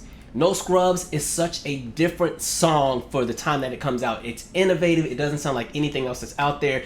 It becomes massive, right? It is this song that it's clearly the obvious first single on the album, because to reintroduce a group that's been out of the spotlight for 4 years, you got to really come in swinging, right? So I say all that to say, Unpretty could have been the first single on Fan Mail, but would it have had the same impact of something like a No Scrubs? Most likely not. And in addition to that, when you're talking about something like an Unpretty was able to go to #1 because of the success of No Scrubs. At this point, No Scrubs is this massive hit in '99, the label's fully behind them, so yeah, the label's like, sure, we'll spend $1.6 million on the Unpretty video, sure, everything you need. They might not have been given that same grace if Unpretty would have been the first single on Fan Mail, because again, nobody's heard from them in 4 years. Are we gonna drop $1.46 million on this song? And then again, it's a great song, but you needed something that was different for the time. No Scrubs handles that job. Unpretty sustains the conversation, right? So it's always about like the context of how everything is released. So getting to the conversation of sustainability and timing when it comes to Mariah Carey, when we're looking at the rollout for the Emancipation of Mimi, right? Let's look at the context of where she's at in the moment. Now, before It's Like That is released, Mariah has not really had a very successful run at radio for the last few years, minus her collaborations with Jadakiss and Busta Rhymes. But as far as Mariah Carey as an artist, radio has practically ignored her. The music networks have been real flaky with her. She's not really in good graces with the mainstream media, and so when we're talking about releasing a single, yes, We Belong Together could have easily been the first single because it's that good of a song. However, as a label head, do you want to risk putting out that song first when you're not sure how radio's going to receive it yet? Because let's just say We Belong Together was sent out first, and let's just say radio and the media decided to still be flaky and say, we don't like it, we already told y'all we're done with Mariah. and then We Belong Together is not successful. Because now the question becomes, well, what would have been the second single? Because technically, I don't think they would have wanted to release It's Like That after We Belong Together if We Belong Together was not successful. You can tell that a song like It's Like That is a song that's created to kind of help set up what's going to come down the pipeline. Right? My guess would have been, had they released We Belong Together first and it was not successful, Shake It Off would have been the second single and they would have crossed their fingers and hoped. But when you're looking at just what the label was able to do, they had perfect timing and alignment with how they rolled out the first 3 singles, as far as It's Like That being that song that creates the buzz, gets people talking again. It's not going to be the monster smash, but it's going to get Mariah in good graces with everyone, right? And then boom, here comes We Belong Together, the sustainability single that also happens to become a big, massive hit. And then as that sustainability is coming, boom, here comes Shake It Off. We're going to keep the momentum going. That's the goal of any major team when it comes to pushing an album, keeping the momentum going. The singles have to perfectly be aligned with the timing and the context of what is happening when it comes to how the general public perceives an artist in order for a song to really take off. So when we talk about Mariah Carey and We Belong Together, did it serve its purpose as a sustainability single? Duh, it did that and then some. Can we talk about the accolades? We Belong Together kicked the door down, and they were very smart with how they rolled it out.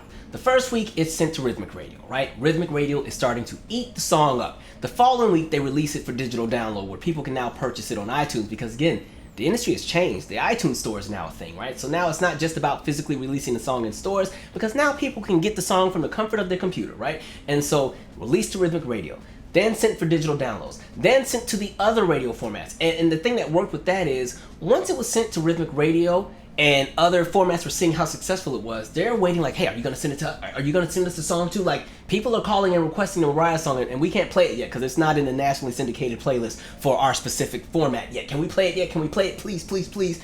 And then boom, it's sent to the other outlets, and so it gains and it climbs and it climbs and it climbs, and this becomes a monster smash. In addition to the fact that by the time the music video comes out that April, it is a staple on the music networks, right? This is a song that is #1 rotation on MTV. Like, this is a song that just sits at the top of the rotation playlist on the major music networks. The song was inescapable when it came to radio. It would spend 16 weeks at #1 on the Hot 100 airplay charts. In addition, up until 2013, it would hold the record for the largest one-day audience impressions of 32.8 million. When we're talking about audience impressions, that just means that when you have all the different markets that are playing the song, it's just saying, what is that area of coverage? How many ears does that cover? How many ears does that, manage with regard to who's hearing the song if they're walking randomly and turn the radio on and it's on in the background? That was just the one day. Then when it came to the 1 week audience impressions, it had an audience impression record of 223 million. Now for some context, in the very first episode of this series, we talk about TLC No Scrubs and how at that time it had broken that record for that week-long title, and that record at the time was 140 million audience impressions. So here we are some years later, and now we're talking about 223 million. By June of 2005, the song would go to #1 on the Billboard Hot 100 and stay there well into September, eventually staying on top of the chart for 14 weeks. In addition to that, Mariah Carey's We Belong Together would also be #1 on 9 different charts in the United States. The Billboard Hot 100 airplay charts, the Hot R&B Hip Hop Songs chart, the Hot R&B Hip Hop airplay chart, the Pop 100 airplay charts, the Top 40 mainstream, rhythmic airplay charts, Hot Dance Club Songs, and the Hot Ringtones chart. When it came to doing the job of sustaining momentum, We Belong Together did that and then some. The song was a massive hit even globally. The Emancipation of Mimi album would be released on April 12th of 2005 and debut at #1 on the Billboard 200 chart, selling 404,000 copies. At the time, that would be her highest first week sales, and her biggest first week sales since the Rainbow album. Mariah Carey would have an extensive promotional campaign for this album running well into 2006. She'd appear on shows like Good Morning America, Top of the Pops, The Oprah Show, the BET Awards, the VMAs, Jay Leno, David Letterman, Ellen. She would even perform the Thanksgiving NFL halftime show. Mariah Carey would also travel overseas promoting the album. Emancipation of Mimi would receive Mariah Carey's best album reviews since the Butterfly and Daydream albums. BBC News would state that the Emancipation of Mimi was Carey's strongest effort from the 2000s, and stated that the album took her straight back to the top of the A-list. Vibe would state that Mariah Carey gets back to her winning formula. Blender magazine would state that the Emancipation of Mimi sets the gold standard for diva records in 2005. Entertainment Weekly would state, heavy on ballads and mid-tempo love songs, it always keeps at least one foot, more often both feet, planted firmly in comforting old-school diva soul. Mariah Carey was back. And the thing is, like I said earlier, people love a good comeback story. People love to see somebody climb out of the trenches and conquer. You know, this is kind of reminiscent of what you saw with Tina Turner when she released Private Dancer, or Carlos Santana when he released Supernatural, or even like a Cher when she released The Believe. Like, people love the idea of seeing someone be able to conquer all of the things that try to take them down. And not only conquer, but like clean house and start making demands, right? That was kind of what was going on with the Emancipation of Mimi era. Like I was saying earlier, where I said that when Loverboy dropped, it kind of felt like it wasn't really there and it wasn't this massive hit. You couldn't escape Emancipation of Mimi when it dropped. You heard it everywhere. Every high school prom in 2005, 2006, 2007, and probably well into 2008 definitely played We Belong Together towards the end of the event, right? We Belong Together was a staple at proms and weddings and all these different gatherings, and it was just a song that you could not escape. And the album, again, this was an album that just had bop after bop after bop, right? It was an album that connected with so many different people, and this was an album where you really got to see Mariah Carey at her best. The next single, Shake It Off, would be released on July 11th, and again, it was another song that was very popular with the critics. AllMusic stated that Shake It Off was a top pick from the album. Billboard stated that after We Belong Together brought her back to radio big time, Shake It Off will take Carey's good fortune to the next step. The Windy City Times described the song as a standout from the album. And the critic would also state that it was their favorite song from the Emancipation of Mimi. Shake It Off can apply to anything. Whatever personal dramas we go through, put that song on and you lose the anxiety or intensity of the moment. I'll listen to that song when I've just come out of an annoying meeting. I gotta shake this off. The music video would become another staple on the major music networks, even garnering over 500,000 requests in its first 24 hours of release. And with the changes in technology and music videos also becoming more popular on online platforms, Yahoo Music would state that the Mariah Carey Shake It Off video received over 2 million requests in 24 hours. Remember our conversation about sustainability? In this moment, we were watching it in real time, and we were watching it on steroids, because here's the thing. We Belong Together was still reigning on the charts. It had been #1 for weeks and weeks and weeks. And even as Shake It Off was climbing and becoming a smash at radio, becoming #1 at rhythmic radio, becoming #1 at pop airplay, it was never able to get to #1 on the Billboard Hot 100 because there was another song that was in the way. We Belong Together, right? Mariah Carey was duking it out with herself at the top of the Billboard Hot 100. This would be the first time in Billboard history that a female artist would have the top 1 and 2 positions on the Billboard Hot 100. Shake It Off would remain at #2 on the Billboard Hot 100 for 6 weeks. And just as We Belong Together finally fell from the #1 slot and people thought that Shake It Off was finally going to #1, Kanye West Gold Digger would take the #1 spot on the Billboard Hot 100. Get Your Number would become the 3rd single released over for Europe on October 3rd of 2005 and would also serve as the 5th single from the album for Asia and Australia.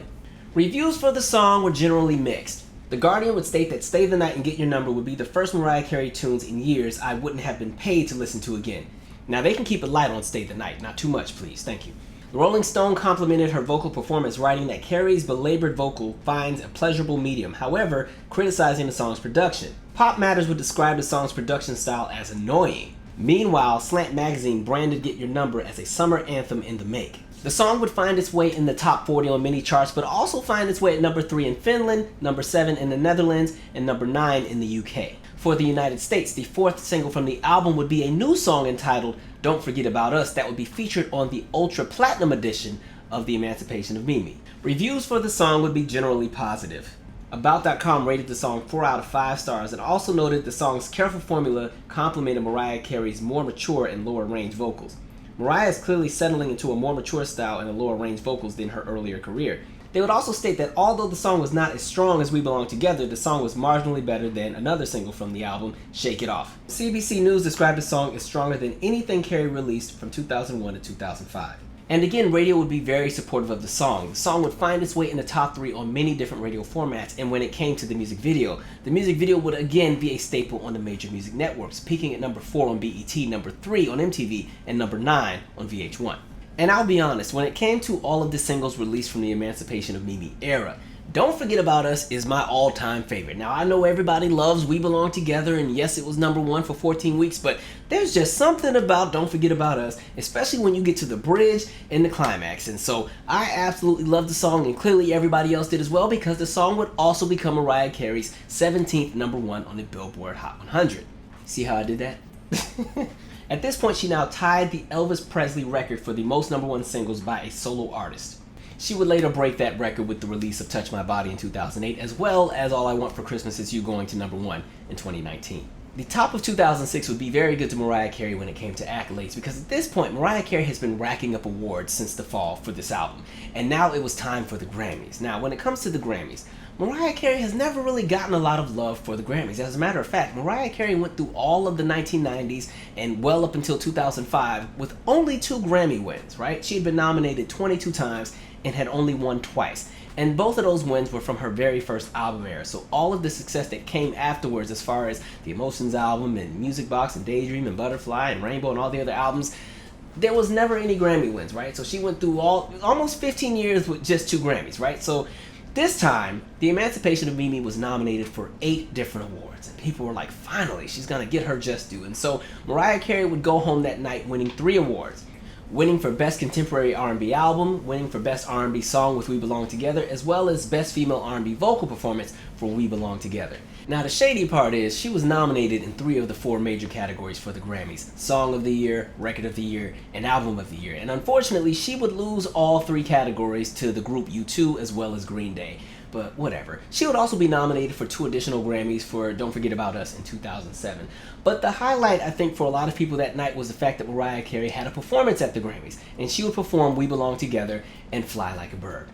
I think if there's a symbolic moment of redemption for an artist that has been dragged through the mud by the general public and the media and the music industry, something about that performance by the time she gets to Fly Like a Bird just kind of is like this moment where it's like, she made it. She did good. It's kind of like, it's almost like I remember still watching it when it aired, and the whole house, like even my mama, right? My mom doesn't really pay attention to a lot of contemporary music that's current. She's out of the loop. You know, her thing is Patti, Aretha, you know, the gospel acts and stuff from her era. She's not really familiar with a lot of the current music. Oh, and Whitney Houston and Luther, right? But even then, I remember us all watching, and even my mom was like, go on, Mariah. I know that's right. You go, you go, girl. Like, if you can get my mama to approve, that means you have done well, okay? I think in that moment, that serves as one of the most pivotal performances of her career. And I think that's also one of the reasons why they decided to push Fly Like a Bird as the next single, but as a limited release to adult contemporary and gospel markets. The song would be released on March 13th of 2006, and the song would receive very positive reviews. Newsday wrote, "The songstress is back and better than ever, and Mariah Carey sounds awesome and tears it apart." Billboard called the track a classic and wrote, "The renowned crown diva delivers a consummate vocal." The same critic would also celebrate her Grammy Award performance. The Emancipation of Mimi spawns yet another career-redefining hit in the sweet, soulful Fly Like a Bird, an honest-to-God religious mantra about redemption, set against a low-key, organ-spiced groove that recalls mid-70s R&B. Carey opens with a pretty wispy vocal and buoyant harmonies throughout the first chorus before she waves her arms, parts the cloud, and wails to the heavens as a mile-high wall of gospel background vocals joins in for the crescendo. The flight of bird, from humble call for deliverance into a frenzied ecclesiastic hymn, is utterly spine-tingling, a joyful noise. Initially, there were plans for a music video, however those plans never quite came into fruition. When it came to the chart success, because the song did not have a full release to all radio formats, the song would miss the Billboard Hot 100. However, the song would peak at number 19 on the R&B charts and number 1 on the Urban Adult Contemporary charts. One of the reasons why there wasn't such a heavy push for Fly Like a Bird was because the label was readying the final single from the album, Say Something. Oddly enough, this is the song that initially was supposed to be the first single for the album. The song would be released on April 3rd of 2006. Reviews for the song were mixed, but we've kind of already had that conversation earlier. Billboard described the song's production as a series of gimmicks and felt it was reminiscent of melodies used to boost the careers of lesser artists. The review would also state, "The melody line is palpable and Carey's voice is appreciable, but Say Something is mostly a reminder of a time when Carey required others to boost her chart heft." Rolling Stone felt that the song failed to produce a significant and memorable hook, though noting its dance appeal. "It has a beat that makes you move, but the song's pop hook just doesn't stick." The music video would have moderate success on the major music networks, as well as moderate success on radio, and the song would peak at number 79 on the Billboard Hot 100. The song would also peak at number 36 on the R&B charts. Internationally, the song would be a moderate hit overseas. Now, to be fair, at this point, Mariah Carey is not really promoting the album because she's just announced that she is going on tour. In May of 2006, Mariah Carey would announce that she would be embarking on the Adventures of Mimi tour. This would be a tour that would span across 3 different legs and have 40 different concert dates. When it was all said and done, the Emancipation of Mimi would be a massive success both in the United States and internationally, selling over 10 million copies. We Belong Together would serve as the #1 song of 2005. In addition, We Belong Together would also be titled the #1 song of the decade for the 2000s.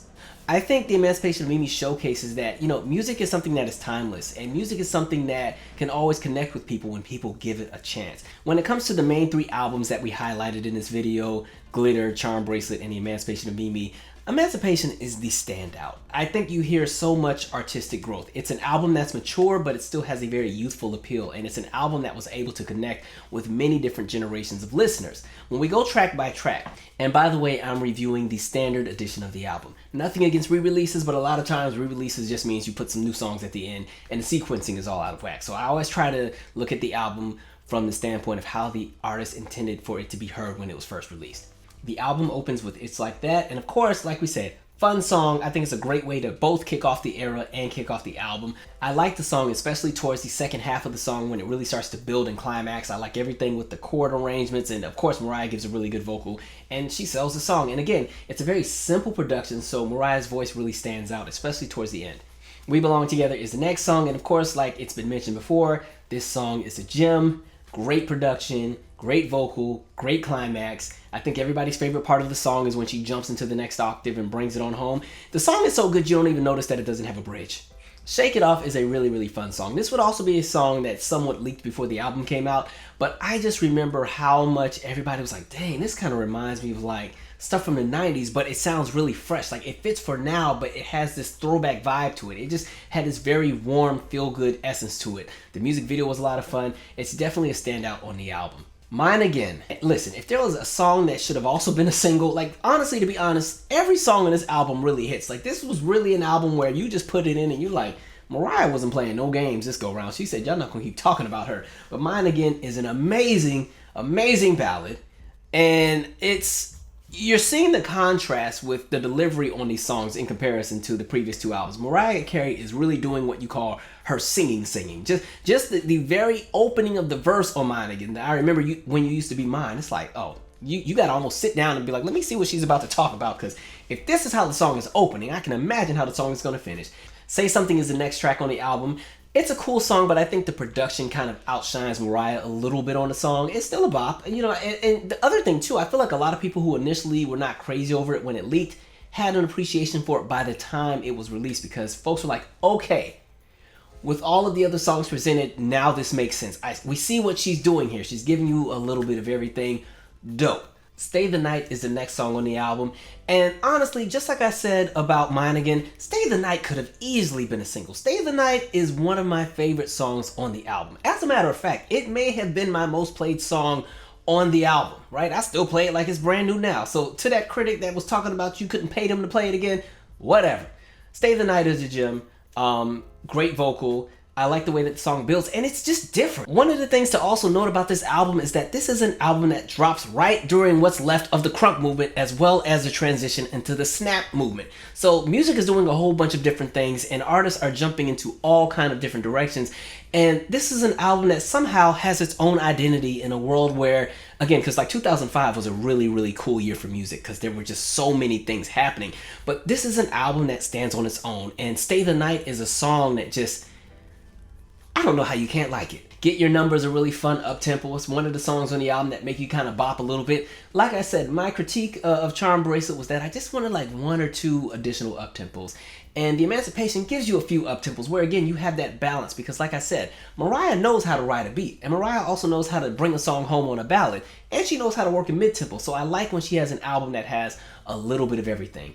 One and Only is the next track on the album. This is a song that reminds me of after you had a really great night out and you're having that drive back home where it's like really late, but it's really quiet and the music is really like subtle but soothing. That's what One and Only is to me. Like, it's always kind of been a really smooth track on the album, right? There's still the big vocals and everything, but the way that the song is presented, it's very subtle, but it's clean, right? It's just a really easy groove. Circles is one of the songs where Mariah does the big singing, right? A really nice ballad, a nice R&B groove, but very soulful. And remember how I said Subtle Invitation on Charmbracelet kind of reminded me of the direction I felt like Mariah Carey was going to start heading in? Like, Subtle Invitation to me feels like it's the precursor to a song like Circles, where, you know, again, more live instrumentation, not so much programming, but really letting a live band carry the song so that there's a different kind of essence to the delivery of the song. Your Girl is the next track on the album. This was a song I played a lot, right? I loved the way that she sang this song. This was one that just knocked. I liked the sampling and kind of like the pitching up of the background vocals. It is a really great song that's in your face, very, very present. I think they could have pushed it as a promotional single possibly, but at the same time, when you've had, you know, 6 or 7 singles from an album, eventually it's like, all right, you've done good, but now we need to sunset the project so that we can build anticipation for the next one. I Wish You Knew is the next track on the album. Again, another really big ballad, an amazing vocal, and again, the climax on this song, she takes you there, right? I really enjoy the lyrics on this album. Like I said, it's a more mature album, but it's still an album that has this youthful essence and it still has a certain energy to it. And so in the same way that I feel like Charmbracelet has these really great thought-provoking lyrics, the Emancipation of Mimi has that as well. And I think the production on this album complements the lyrics even better. To the Floor is the next track. This would be the second song on the album that would also feature Nelly. Now, I'll be honest, this is probably the song I played the least on the album, but it's still a decent song. You know, it does its job. It serves its purpose. It's a smooth mid-tempo. It has a groove. And again, it's still catchy. The thing is, the other songs on the album are just so good that they eclipse this one. Joyride is the next song on the album. It's another song I don't play as much, but again, like I said earlier, because all the additional songs on the album are so good, this one to me gets a little overshadowed to an extent, but it's still an amazing track. And the final song on the album would be Fly Like a Bird. And I think that this is her strongest album closer. If there's any other song that I could think of that would be like a really strong closer for all of her albums, the only other song that I personally feel is in the running with Fly Like a Bird might be Outside from Butterfly, or this is really left field, maybe even The Wind from Emotions, right? Fly Like a Bird is a song where it's just like, you know, just when you thought the album was kind of slowing down and winding down, because like we said, Joyride was the track and that was right before it, you know, you're thinking, all right, this album's almost done, let me go ahead and start popping in something else, and then Fly Like a Bird comes on, you're like, oh, wait a minute, hold on, let me sit and see what she's about to do here. And so she's kind of like, we kick this album off with a bang, we're gonna close with a bang, right? And so it's an amazing vocal, right? The lyrics have meaning and substance behind it, and the music, the choir, the climax, the building up of the song, it's a perfect way to close out such an amazing album, such an amazing project, such an amazing era, right? And so kudos to Mariah Carey for being able to bounce back when the world tried to count her out. Overall, me personally, The Emancipation of Mimi sits in my favorite 3 Mariah Carey albums. Y'all don't have to fight me over what mine are, but my 3 favorites right now in this current moment are The Emancipation, Butterfly, and Caution, oddly enough. Caution doesn't get its flowers. I think it's an amazing project. If I wasn't going to choose Caution, the next one in the running would have been Daydream. But yeah, I think Mariah Carey has this amazing body of work. And the cool thing is, even after the success of The Emancipation of Mimi, Mariah Carey would still go on to have additional albums that were successful, additional #1 songs. She would star in movies, she would get married, she would have children. And one of the biggest flexes that Mariah Carey can put out there is the fact that for 21 different years, Mariah Carey had a #1 song on the charts. So in 21 different calendar years, there was some point in time where Mariah Carey was #1 on the charts. That's a conversation about sustainability and impact. Anyway, thank you guys for sitting through this very extensive episode. I know it was a long one, but listen, it's Mariah Carey. She deserves her flowers, right? So share your 2 cents. Let me know what you think. And yeah, we'll see you on the next one. All right, I'm out. Share your 2 cents. Subscribe.